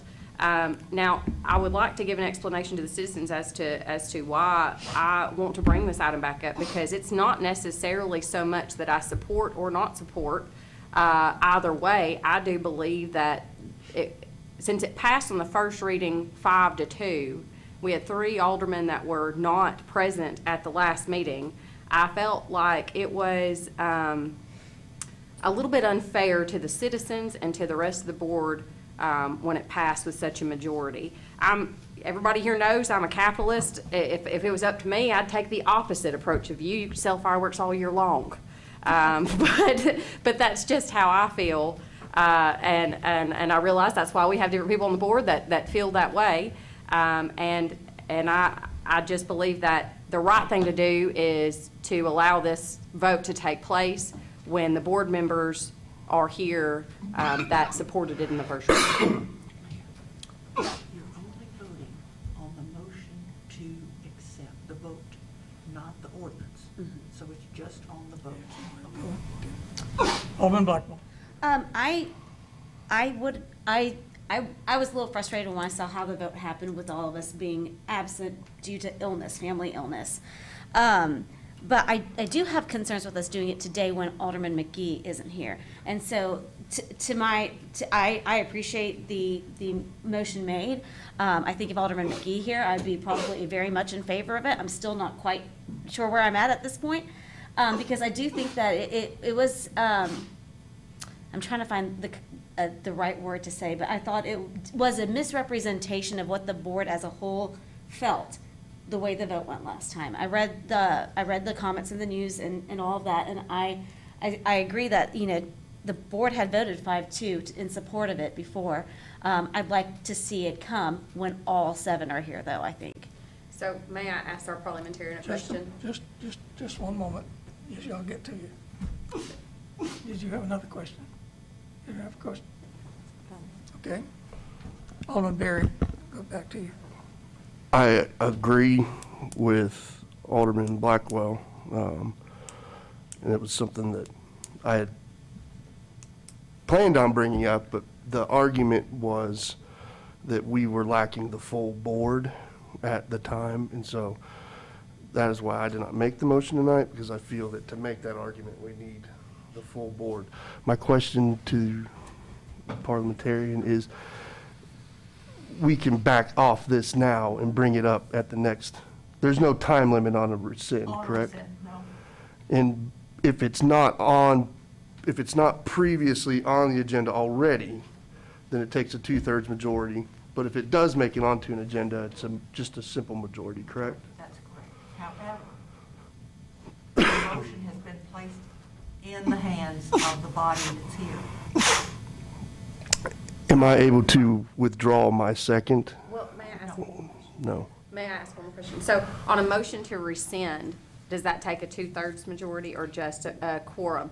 And the rescind doesn't necessarily have to mean that we vote on the ordinance again tonight. Could I ask that we also motion to postpone that until the full board is here in its entirety? I just want to rescind the vote. My motion, That's all this and is. that's right.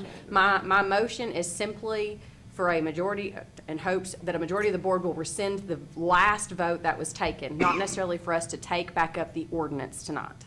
That's it. And it would not necessarily, I mean, you can, whatever the result is, then you could make the motion to postpone the deliberation. Thank you. Yes, that answered my question. Thank you very much. Okay, so that this time, okay, yes, Alderman Blanks. Now that we're going to vote to rescind it seems, what if the rescission vote ends in a tie? Does it die? It ties.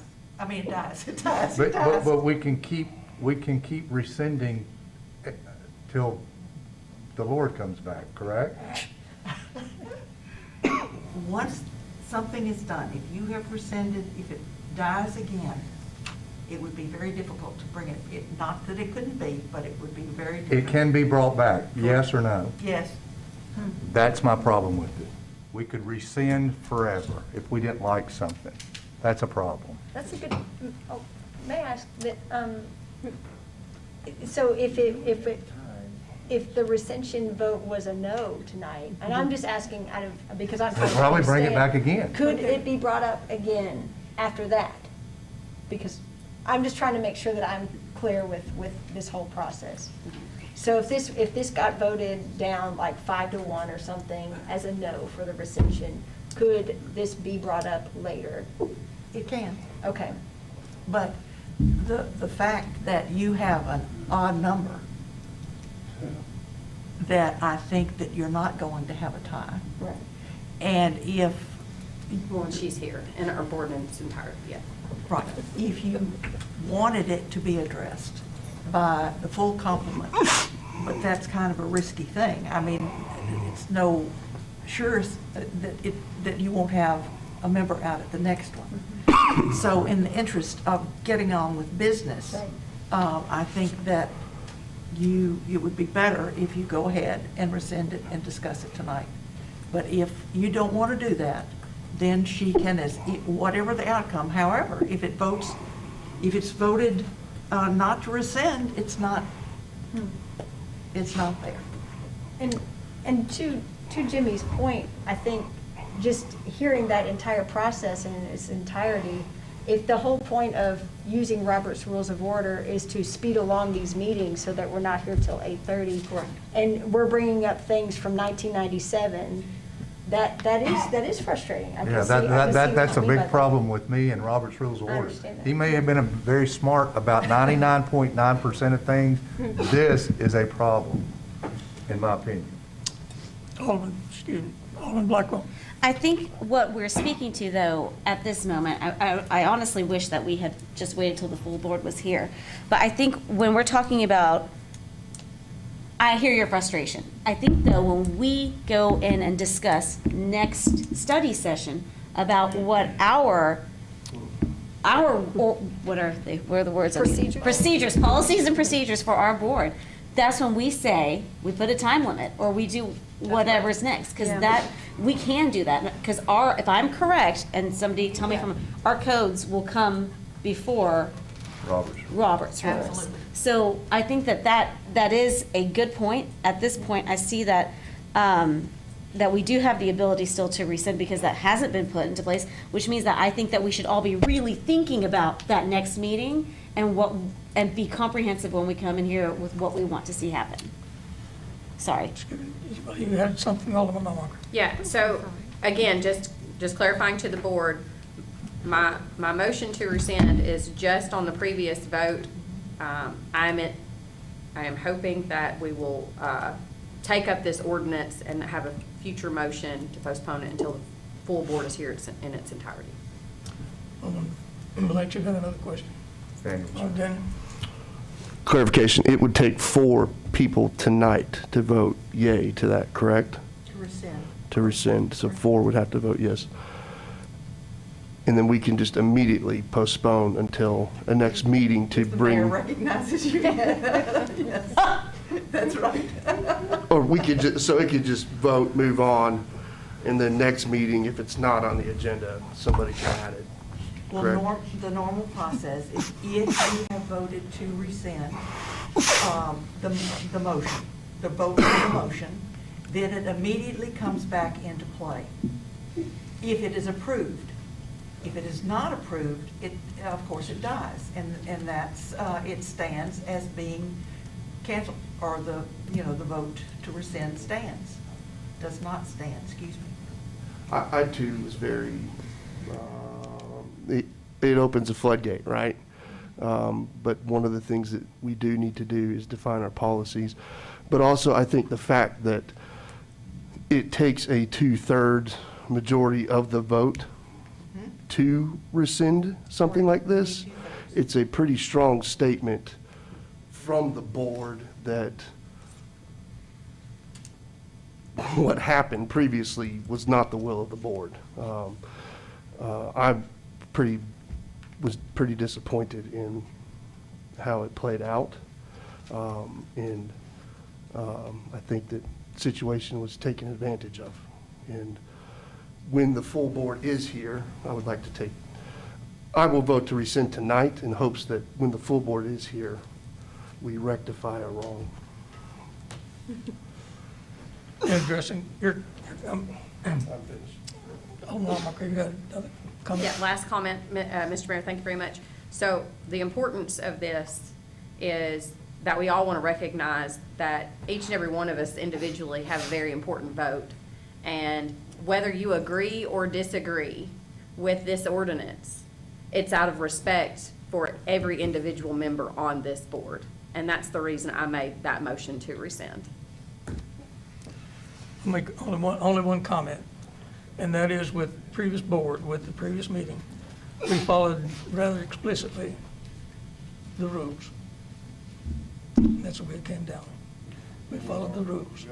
So, anyway. Robin had a question. Oh, I was just going to comment that I think this is exactly why the rescission option is available. So I will be voting yes tonight, and I appreciate Alderman Malmacher bringing it up, so thank you. Does you have a question to say, recorder? Yes. You guys all done? No, we. Okay, got a question. The motion is, question, to rescind the previous vote on ordinance number 1569. The motion was made by Barry, Almacher, seconded by Barry. A motion to rescind the previous vote on ordinance number 1569 until the full board is present at. Okay. Just a motion to rescind, Thank then we you. may have a Motion to future motion rescind. after that. Okay, I wasn't sure. Thank you. Okay. Okay. Motion to. Any further discussion? Vote yes to rescind, red for no. All right. All votes are in. That passes 4-2. So that vote is rescinded. Now we can bring up the motion. You can say. Now, I would like, Mr. Mayor. Alderman Barry. Make sure that I'm saying this correctly. I would like to postpone discussion and consideration of, I don't remember what ordinance that was. 1569. Ordinance 1569 until the next board meeting where it should be placed on the agenda. Do we have a motion? Alderman Almacher. I'll second the motion. We have a motion and a second.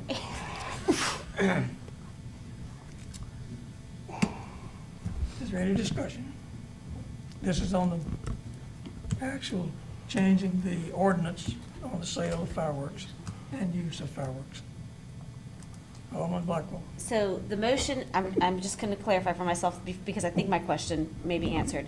So the motion is to postpone until the next board meeting. I know that we, right now, let's be very clear, we are having illness rampant.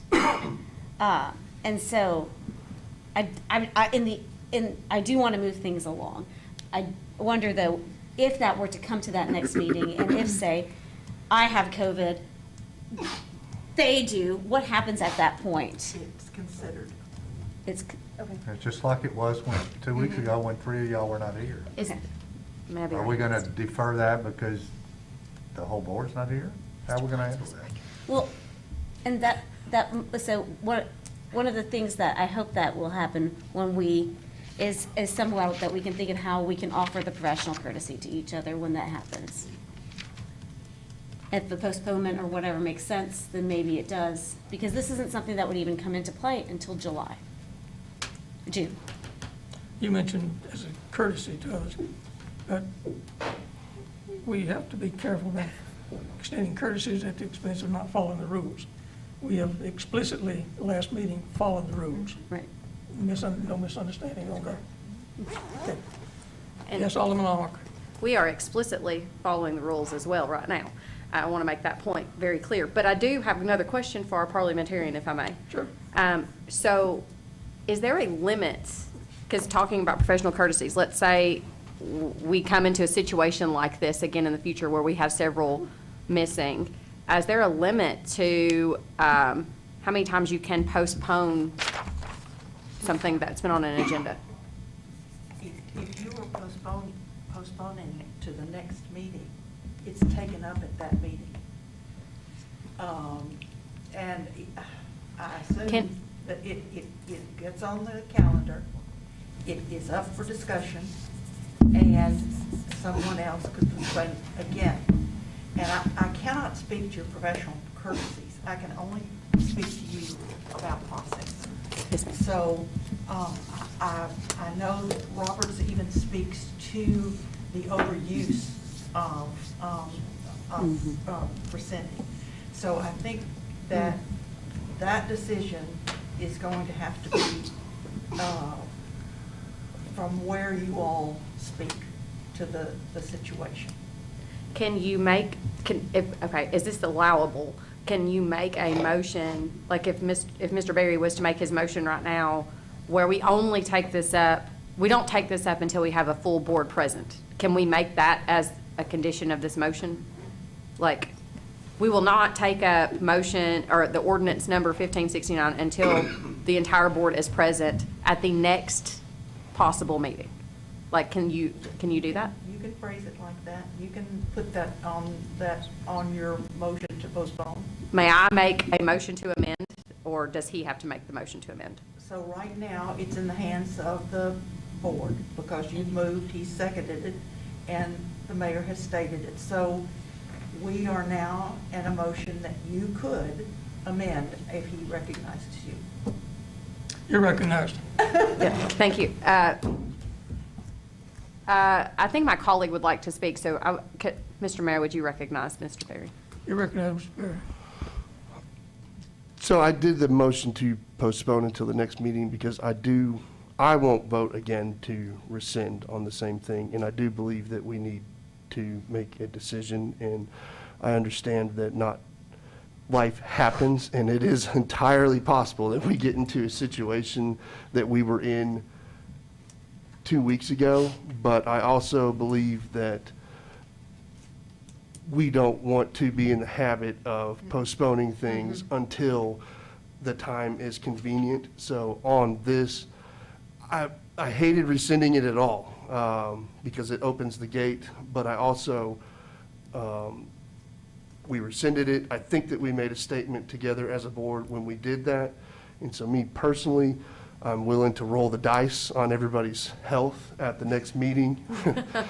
And I know, and it could be me that's out, but I do think that I don't want to make that habit of saying, I want to postpone this vote until the time is convenient.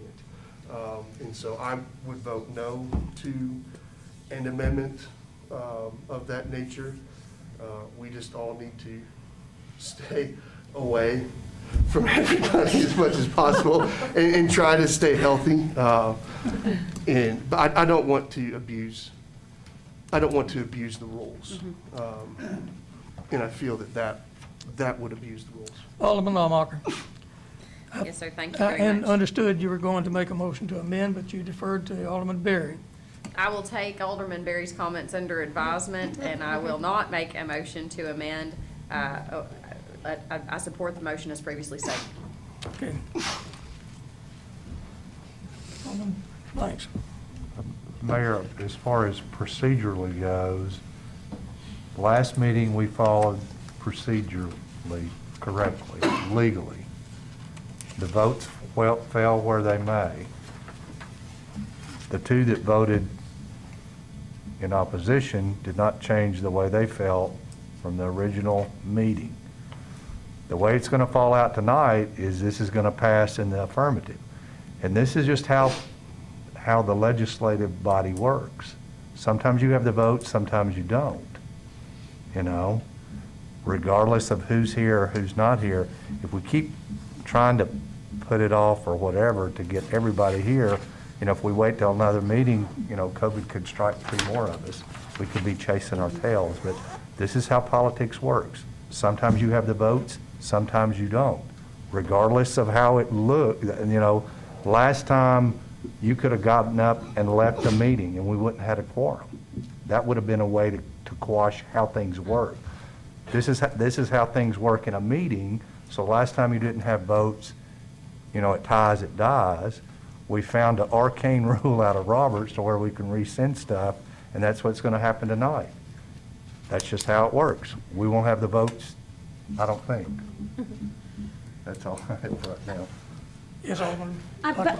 To Dr. Blanks' point right now, I hope that we don't get to that point where someone's walking out of the room to ensure that they get their votes. Like, we should not ever have been in this point. There was a motion on the floor last time for a postponement. And that could have, if I had been there, even if I had wanted to vote against the thing, I would have postponed it because I knew other people would have been there that would have felt differently, and so that we could have a full discussion of the board. I hope we never get to the point where we have to do this again. But I think that there were 5-2 last time, and it's a very different situation, and hopefully we do not abuse this, because we shouldn't, and we should make sure that when we go to the next month's meeting, that when we create our policies and procedures, that we ensure that we cannot. That's because we shouldn't be doing that. Mr. Mayor, I call the question. There's a motion to postpone. No, you just called the question. So you have to have a second? We do have to have a second. Oh, Second. Yeah. Seconded by Blackwell. The motion is to postpone. No. 1569. You have to vote On calling the question. Oh. Who seconded And the? that has to Thank pass. you. We have to vote on calling the question. Green for yes, red for no. Call the question.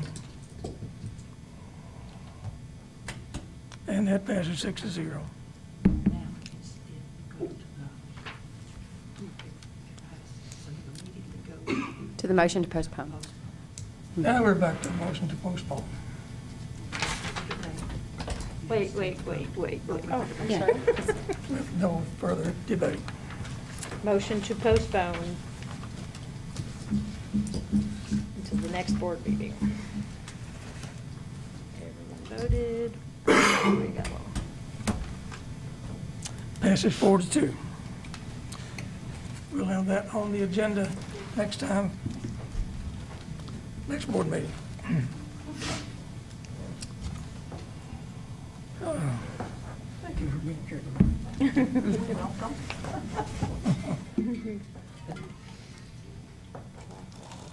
There is no other unfinished business, I trust. We'll now take up consideration of new business. Item number 22-11 is consider the approval of a retail package liquor store permit, the change of ownership. And the new ownership and the manager in charge will be Mr. Patel for the North Jackson Street Wine and Spirits located at 1962 North Jackson. You have a motion? Move to approve? Oh, On Blackwell, She needs to start raising, no, move to approve. a second, Blackwell. and Dunn seconds. Teacher. We have a motion and a second. I'd like to recognize Ms. Moody for any additional info. Yes, as you stated, Mayor, this is a new owner of an existing liquor store, the North Jackson Wine and Spirits. And so it is not an addition or a new license, as we've discussed at other meetings. This is a reissuance to a new owner. Alderman Blanks. Yes, Mr. Mayor, I see Mr. Patel, he's not one of the ones that's trying to apply for a previous liquor license. No. I'd Okay. have to ask Ms. Golden, do you know if Mr. Patel owns any other liquor stores or has applied for any The- other liquor license? The state of Tennessee would not have given him a license if, ours is a permit. The state of Tennessee would not have given him a license if he had too many. So he might be an owner of one other liquor store in the whole state of Tennessee. But they did a thorough background check and everything. So he might own one other, and this would be his second one. A follow-up question to that, I know his application, he had already, before we voted on anything, put Tullahoma Liquors, Inc. on his check. I guess he guesses he's gonna get it. Print your checks. I've always had trouble if somebody, come into this board and they've already, assumed that we're gonna vote in their favor. We've seen that numerous times. That's all I have, Mayor. Alderman Normark. 2 points. One, he could purchase the business and name it anything he wanted to even before he had a liquor license. You would make the purchase and then apply for the liquor license. So he did do that in the right order. But number 11, he did not fill out on his application, and I'd kind of like to know why.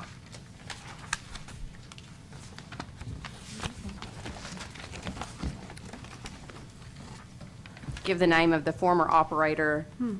Is the owner related to the same? If so, what relation, and will they be employed by the business? The reason I ask is I am curious, actually, to your point, Mr. Blanks, is this in some sort of operation to try to make of themselves and avail themselves to the liquor license that we have available to sell one, so now somebody has the opportunity to, do you see what I'm saying with this? So I'm curious as to number 11. Yes. Can I recognize Ms. Golden to answer? Do you have that information? Yes, it is in the cover sheet of my memo where the owner was Mr. Randy McCormick and Mr. Ricky Howland. So those two were the previous owners that sold it to them directly. It took 6 months for the deal to go through. But they are not related, and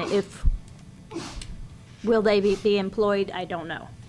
Okay. But being employed would not stop them from getting a liquor license or permit. Right. My understanding is that when this is issued, it is attached to the location. So I don't know if that speaks to your question, but in my mind, they're applying for this location on Jackson Street, so they couldn't transfer this to another location or a new location without reapplying. Correct. Right. Okay. Okay, any further discussion? Call a question on 2211. Consider the transfer of the liquor license. Vote green for yes, red for no.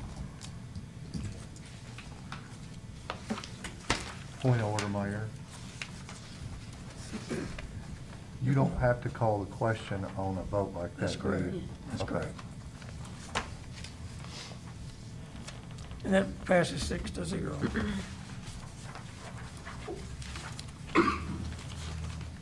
Next item, consideration. Sorry. Is 2212. That's to consider approval of software purchase and the annual support agreement for M&M Microsystems at a total project cost of $68,500 to upgrade the police reporting software to ISOMs in compliance with the state required reporting with the Tullahoma Police Department. Can you hear a motion? Motion by Blackwell, seconded by Dunn.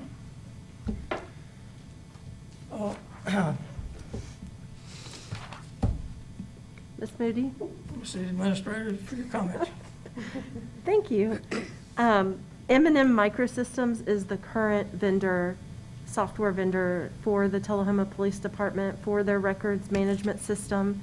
And one of the primary functions is it's used to send our data to the state TIBERS system.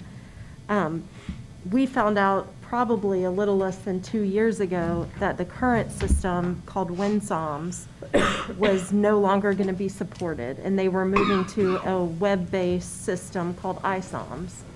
So we started making kind of preparations, looking at when we could financially support an upgrade or a replacement of this system.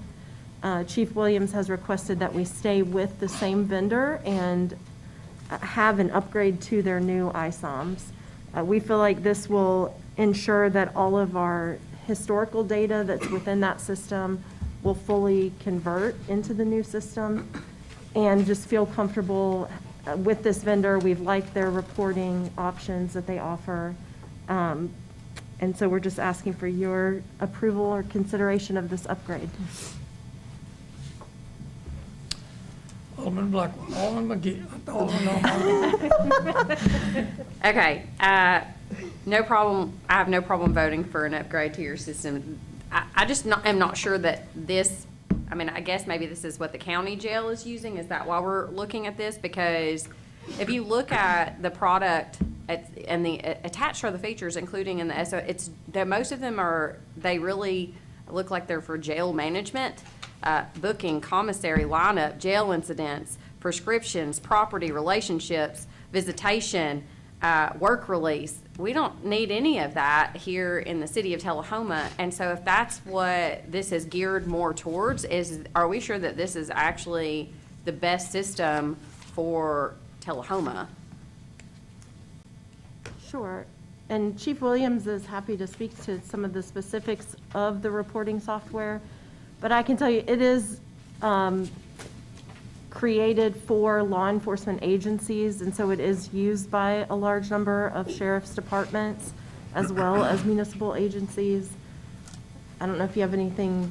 But do those agencies, most of them have jails. We don't, so that's why I'm curious. Correct. Can we not find one that maybe is compatible, that maybe is cheaper? Because it seems like this offers more than what we need. So I'm wondering if there's not a better option that's better suited for us not having a jail that might be less costly. That's my concern at this point. Sure. Just make sure you speak into the microphone. Chief Williams? Chief Williams. You recognize? I know you have done some research on other systems. Maybe you could share that. Yes. To answer your question, Alderman Almacher, yes, a component of it is based for Sheriff's Office. My prior two law enforcement agencies that I worked at before I got here both used the SOMS system. One was another municipal police department, the Shelbyville Police Department, and one was the Bedford County Sheriff's Office. SOMS itself, when it was first developed, was geared towards intake and booking. It actually, the moniker stands for Sheriff's Office Management System or software. But that, while that is a module or component of it, it does a ton of more things that are geared towards municipal PDs as far as reporting, updating our data to the TBI, letting us track things such as use of force incidents, track things such as some of the things we touched about earlier on data, whether it comes to overdoses, whether it comes to any number of other things. It also has modules in there that let us track property. So like we keep up with our fleet maintenance stuff that's in it. We keep up with our personnel records that are in it. We keep up with anytime we issue equipment out, there's a module in there that allows us to track like what we're issuing to individual officers. So it is multifaceted. It does do a bunch of things, but the predominant function of it is not just Sheriff's Office. Will you be tied in to the jail management system in the county? Because if so, I have a real issue, obviously. Yeah.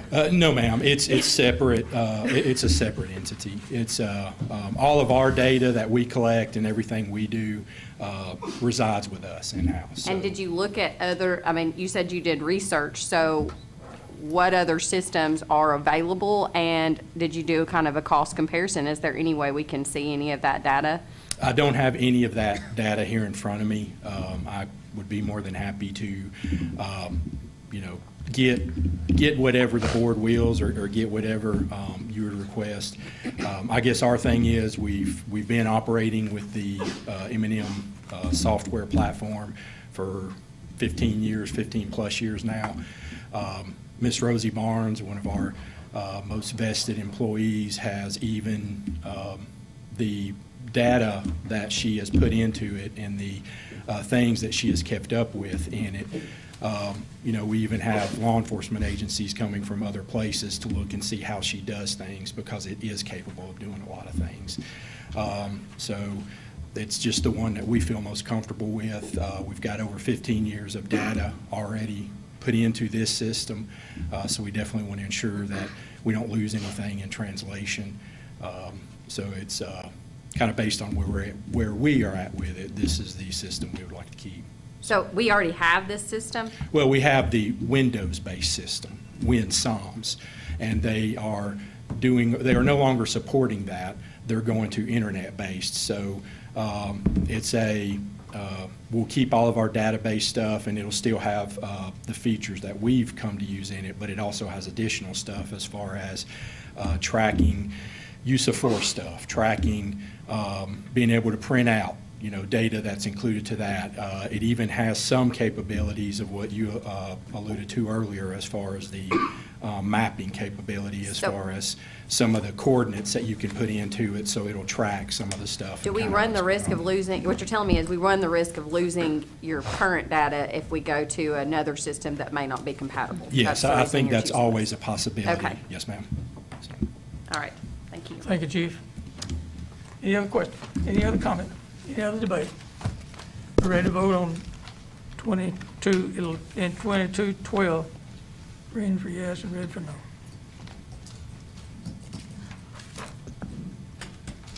Motion passes 6-0.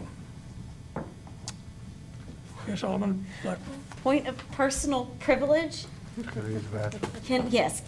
Can we have a, You may be excused. thank you. Potty break.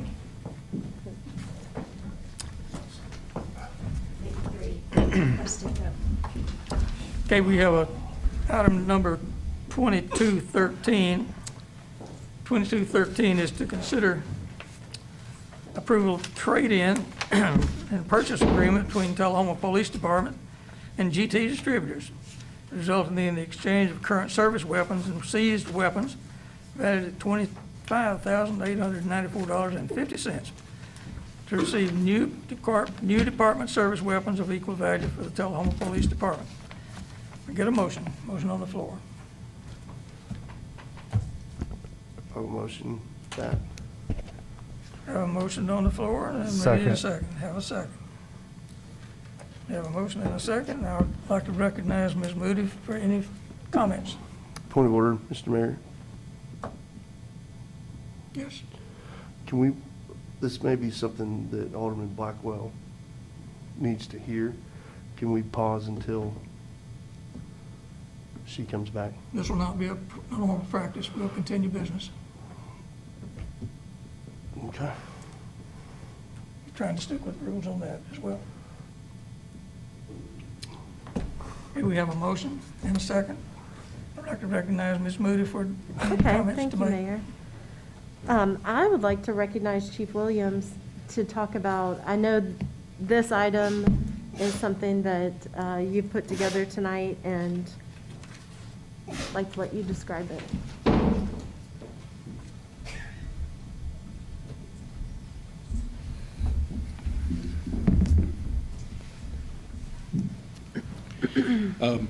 We are requesting to be able to upgrade our current carry sidearms within the Telehoma Police Department. Currently, we carry Gen 4, Generation 4 Glock 22s and Glock 23s and 40 caliber. Glock has had their Generation 5 handguns out for a little while now, approximately a year and a half, not quite 2 years or so. They've made upgrades to the weapon platform that will allow us to do some things with the weapons moving forward that we can't do with the weapons we have now. The weapons we have now are about 8 years old.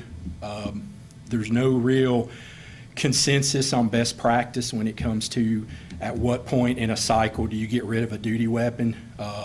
You know, some places say 8 years, some places say 10, some say 12. A lot of it just depends on, I think, the condition of the weapon, how much it's been shot. Another thing that we have to keep into consideration is these guns are carried in person on our people when they're on shift continuously. They're continuously going hot and cold environments. They're exposed to a lot of wear and tear that a lot of other things normally aren't. Also, like with the newest generation guns, they are ambidextrous where these are not. So for our left-handed shooters, they have to make certain adjustments to shoot and handle the weapon that they wouldn't have to do under the new the fifth generation gun. The new generation gun also allows for the mounting of optics on the weapon, which is something that is trending in law enforcement right now as a best practice. And the ones we have now don't, the new ones do. So we just felt it was a good time. Also, it'd be transitioning from a 40 caliber gun to a 9mm caliber gun, which brings its own set of benefits for the shooters, less recoil impulse. You know, it's not quite as a high pressure round as a 40 caliber round is, so it doesn't have quite as much wear and tear on the weapon itself. The FBI has recently transitioned to all 9mm going from 40 calibers. I could take you down a rabbit hole as long as you wanted to be here and talk about the benefits of calibers and weapon selection, but that's just kind of everything in a nutshell very quickly. So. Thank you. Hey, Chief, do you have anything else to add, Ms. Moody? I just want to add that we did look at state contract pricing to verify that GT Distributors is the distributor that the department has had a long-time relationship with, and we wanted to make sure that even though it is an exchange and no money is changing hands, that the value we're getting was equivalent to if we went and purchased these off-state contract, and it was the same pricing. Okay, thank you. Any debate among the board? Hearing none, the question is on 22-12. Green for yes and red for no. 22-13, correct? Yes. 22-13, I beg your pardon. Thank you. And that does pass 6-0. Thank you, Alderman Berry.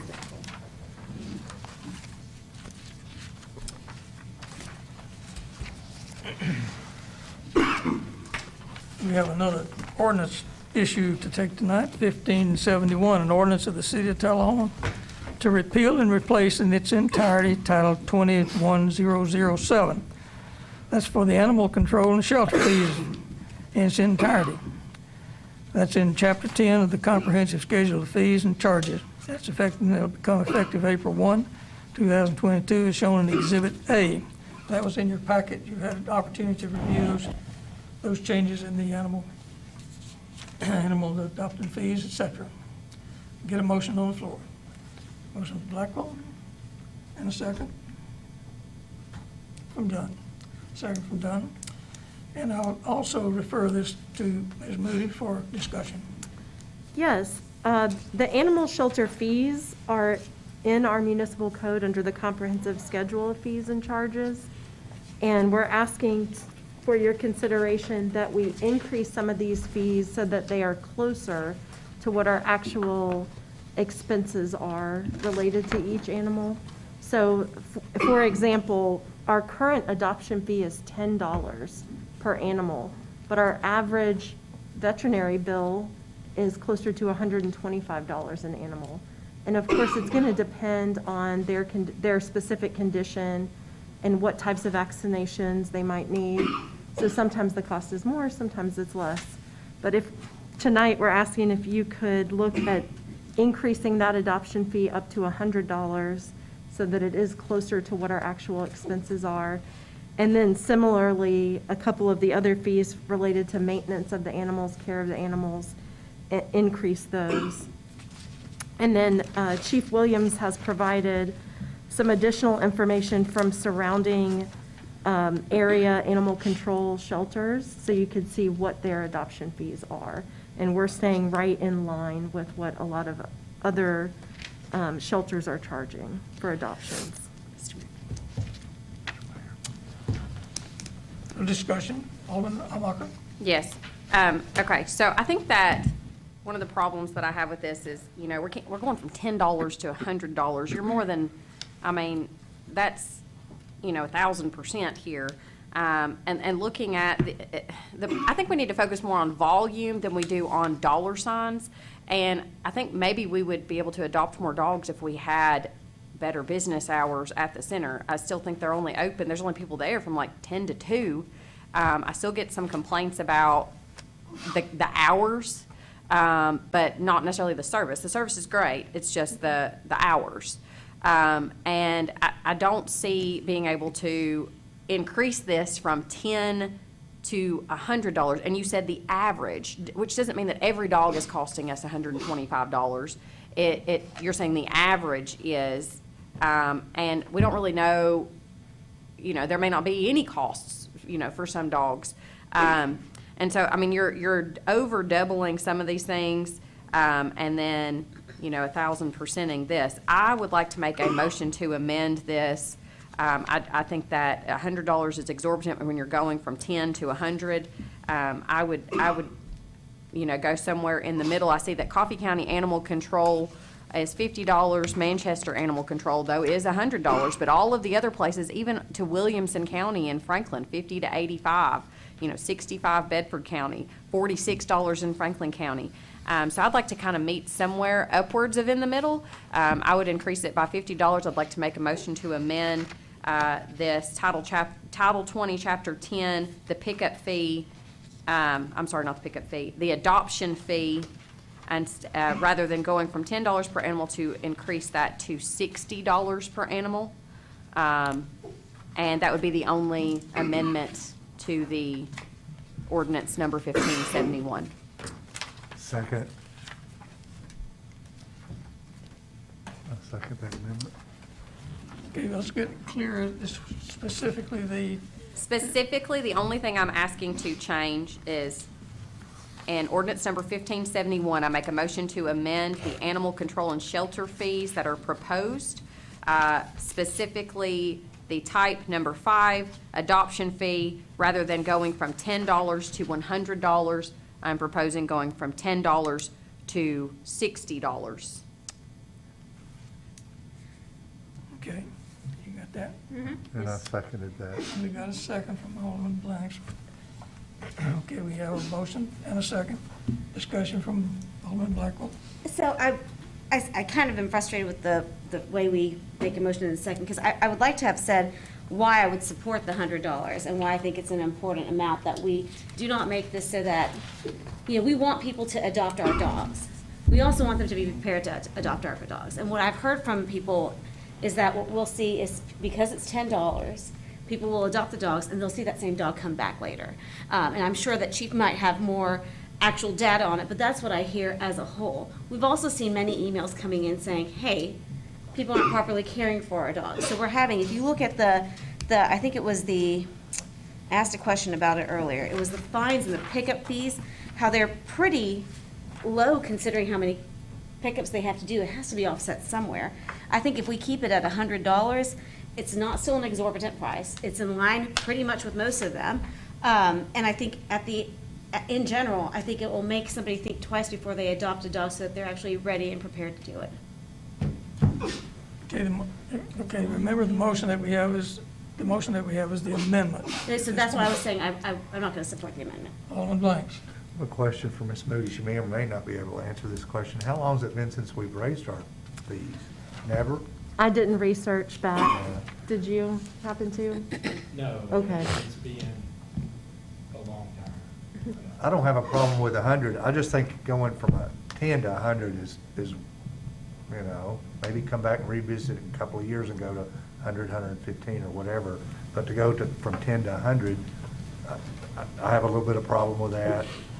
I don't want to, I think we do a good job of adopting. I don't want to make it to where people wouldn't want to adopt if we increased it that much. They may do that anyway. That could be $200 and some people would still adopt. But my problem was that big of an increase, Any further discussion on the amendment? Alderman Berry. Yeah, and this will relate to the amendment. So the proposed was the 125. If you only raise it to, or was 100, sorry. If we only raise it to 60, right, we're on average losing, what's that in my head, right? $65 on average per animal. Animal control's budget right now is 240, 50, 60,000. Well, I think if you're including salary and benefits and those things. And all but those things in For that. operation, normally, the way the animal shelter has been operating, most of the medical expenses are covered through donations. And so part of why we're supporting this request at this time is I feel like the shelter has really increased, and not counting Patricia Lee's contribution, but just through their events and fundraising, they've really increased the amount of donations coming into the shelter and increased some of the community outreach that they're doing. And so I thought it's an appropriate time maybe to also increase the fees and do more for the animals. I've seen that we had gotten away from maybe what would be a best practice of making sure that every animal is vaccinated before they leave the shelter, and we're trying to move towards a goal. We don't always have enough funding to do it, but if we could spay and neuter every animal before they leave the shelter, that is an important goal that we have. I'm not done. Just a moment. Alderman Almacher. I do have something I wanted to add that I failed to say. I agree with you. Anytime that we increase a fee, regardless of how much, I do think that the public needs to have advance notice of that. So one thing that I put into the ordinance is it doesn't take effect until April 1st, so that whatever amendment we pass, we have time to post notice at the shelter and in the newspaper and all those things, so people are aware that fees are changing. Daniel has a follow-up question. Yeah, I just want to make sure, I'm glad that we get donations, and I'm very thankful to our citizens for being actively involved in that. And, you know, the focus, I think, should be on volume and getting these dogs adopted out to good homes. So, you know, the hours are an issue for me. We're not in the dog adoption business as a city or a municipality. So we do not need to be, I realize, you know, we need to cover our costs, but we're getting a lot of donations, and we're able to do that right now. I don't want this to be a revenue-producing industry for the city of Tullahoma on our dog adoption fees. So that's another reason why I think that, number one, going from 10 to 100, if we're making it on 10, why do we go from 10 to 100, you know? So, yes. I think maybe, I hope that that is not what you understood from what I said. We're not making it on 10. What I'm saying is we're not meeting our best practices. We're not able to give all the vaccinations that we should be giving. We're not able to spay and neuter every animal before they leave the shelter. The goal of a shelter is that we do reduce the unwanted pet population. And so if we're not even able to spay and neuter the animals before they leave, we're not Well, so doing what that's we not should an be doing adoption fee. responsibly. We're talking specifically about the adoption fee. I believe that if that's a problem and you want to offer that, then you can offer that to an individual and say, if you would like to have this pet spayed or neutered, it will be an additional fee. That could be a practices thing, but specifically the adoption fee going from 10 to 100, I don't think you're needing to increase that to cover your spay and neuter. That's not where that should come from. May I be recognized now? Done. Thank you very much. So I think this is certainly not a business that is being proposed. This is about abuse of life, and I think anytime we have a situation where we can spay and neuter unwanted animals, we should take that opportunity. I think if you've lived around this area long enough, you've seen some pretty horrific animal abuse, and if this is a way of preventing mistreatment of animals, I think that we should take advantage of that. I was not aware that we were not currently requiring spaying and neutering, and that is by far one of the most important things that we should be offering and what people are expecting from their municipality. We don't want dogs running around and threatening children or other pets, and this is one of the most efficient ways to do that. So I'm certainly in favor of the full amount of $100 for this fee, if that's going to help us meet that goal. Yes, Alderman Blackwell. And I'm in agreement. When we were talking about the spay and neuter, I don't think it should be an option whether they should be spayed or neutered. You guys remember the feral cat situation that we all heard about and got tagged in 1 million times on social media. We want to ensure that we're doing this responsibly. So, yes, I don't think it should be an option to add a spay and neuter. It should be included within the adoption fee. Yeah. It should be included in the adoption fee at this $100, and I think that's just, that's where I'm at. Alderman Blanks. Mr. Mayor, my understanding was they had to, before you could adopt, that animal had to be spayed and neutered. That was my last understanding. And I had an employee adopted a dog in the last 3 or 4 weeks. That she had to wait for it to be spayed and neutered and get up to shots before she could adopt it. I would say since the animal shelter was put under the management of the Tullahoma Police Department, that has been the case. But what I'm saying is prior to that, we have always relied on the donations that we received to cover the medical expenses of the animals. And sometimes that might have been only $10,000 for the whole year. So it was not always covering all the medical needs of the animals. But right now, if you go to our animal shelter and you want to adopt, that animal has to be spayed, neutered, and shots up to date before they can be adopted, correct? Yes. Alderman Dunn. Having worked in education, we do not want to rely on donations to make this happen. Okay, can I ask a question? Chief Williams?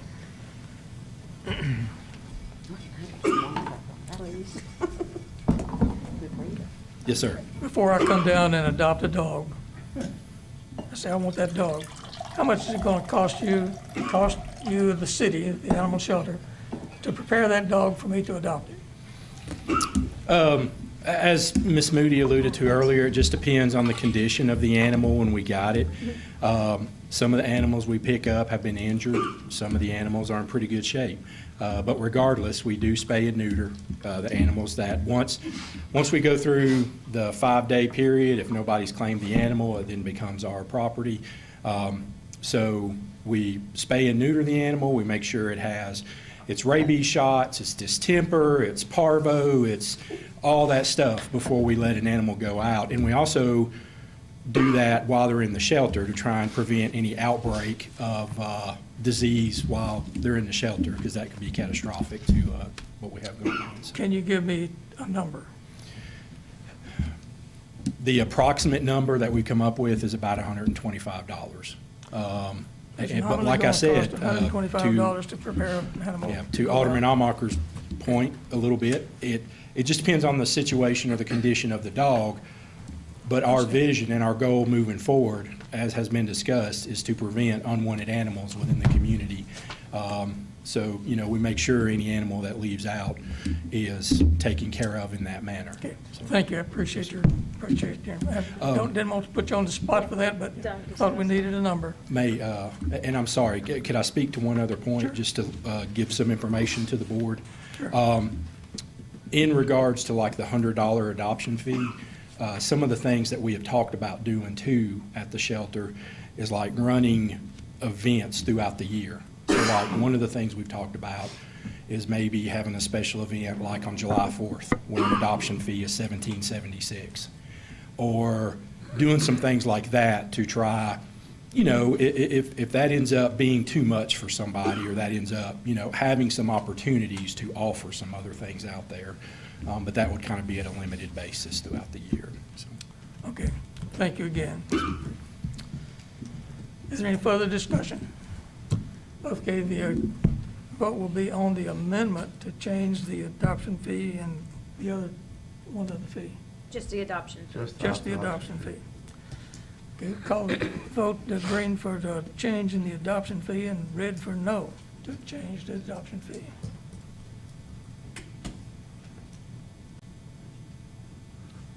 And that vote is 4-2 to not change the adoption fee.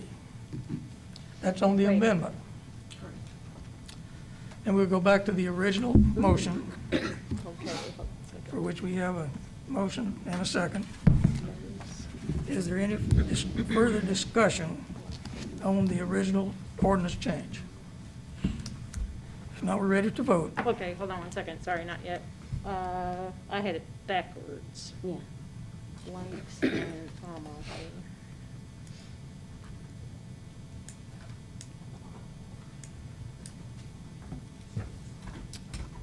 We're ready to vote? And now for the original ordinance change, 1571, change the fees. Green for yes, red for no. And that vote passes 6-0. Thank you. Point of order, Mayor.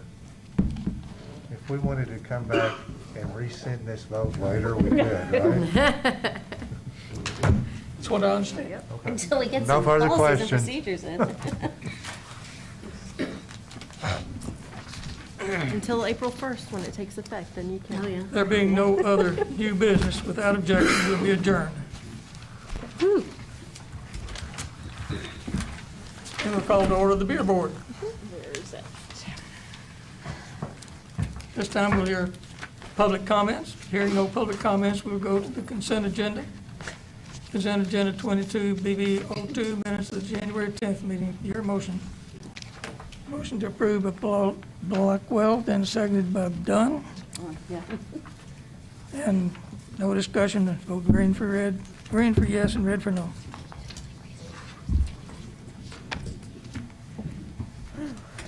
And that is approved 6-0. There's no unfinished business, there's no other new business. We'll adjourn the beer board, and we'll go directly into our study session.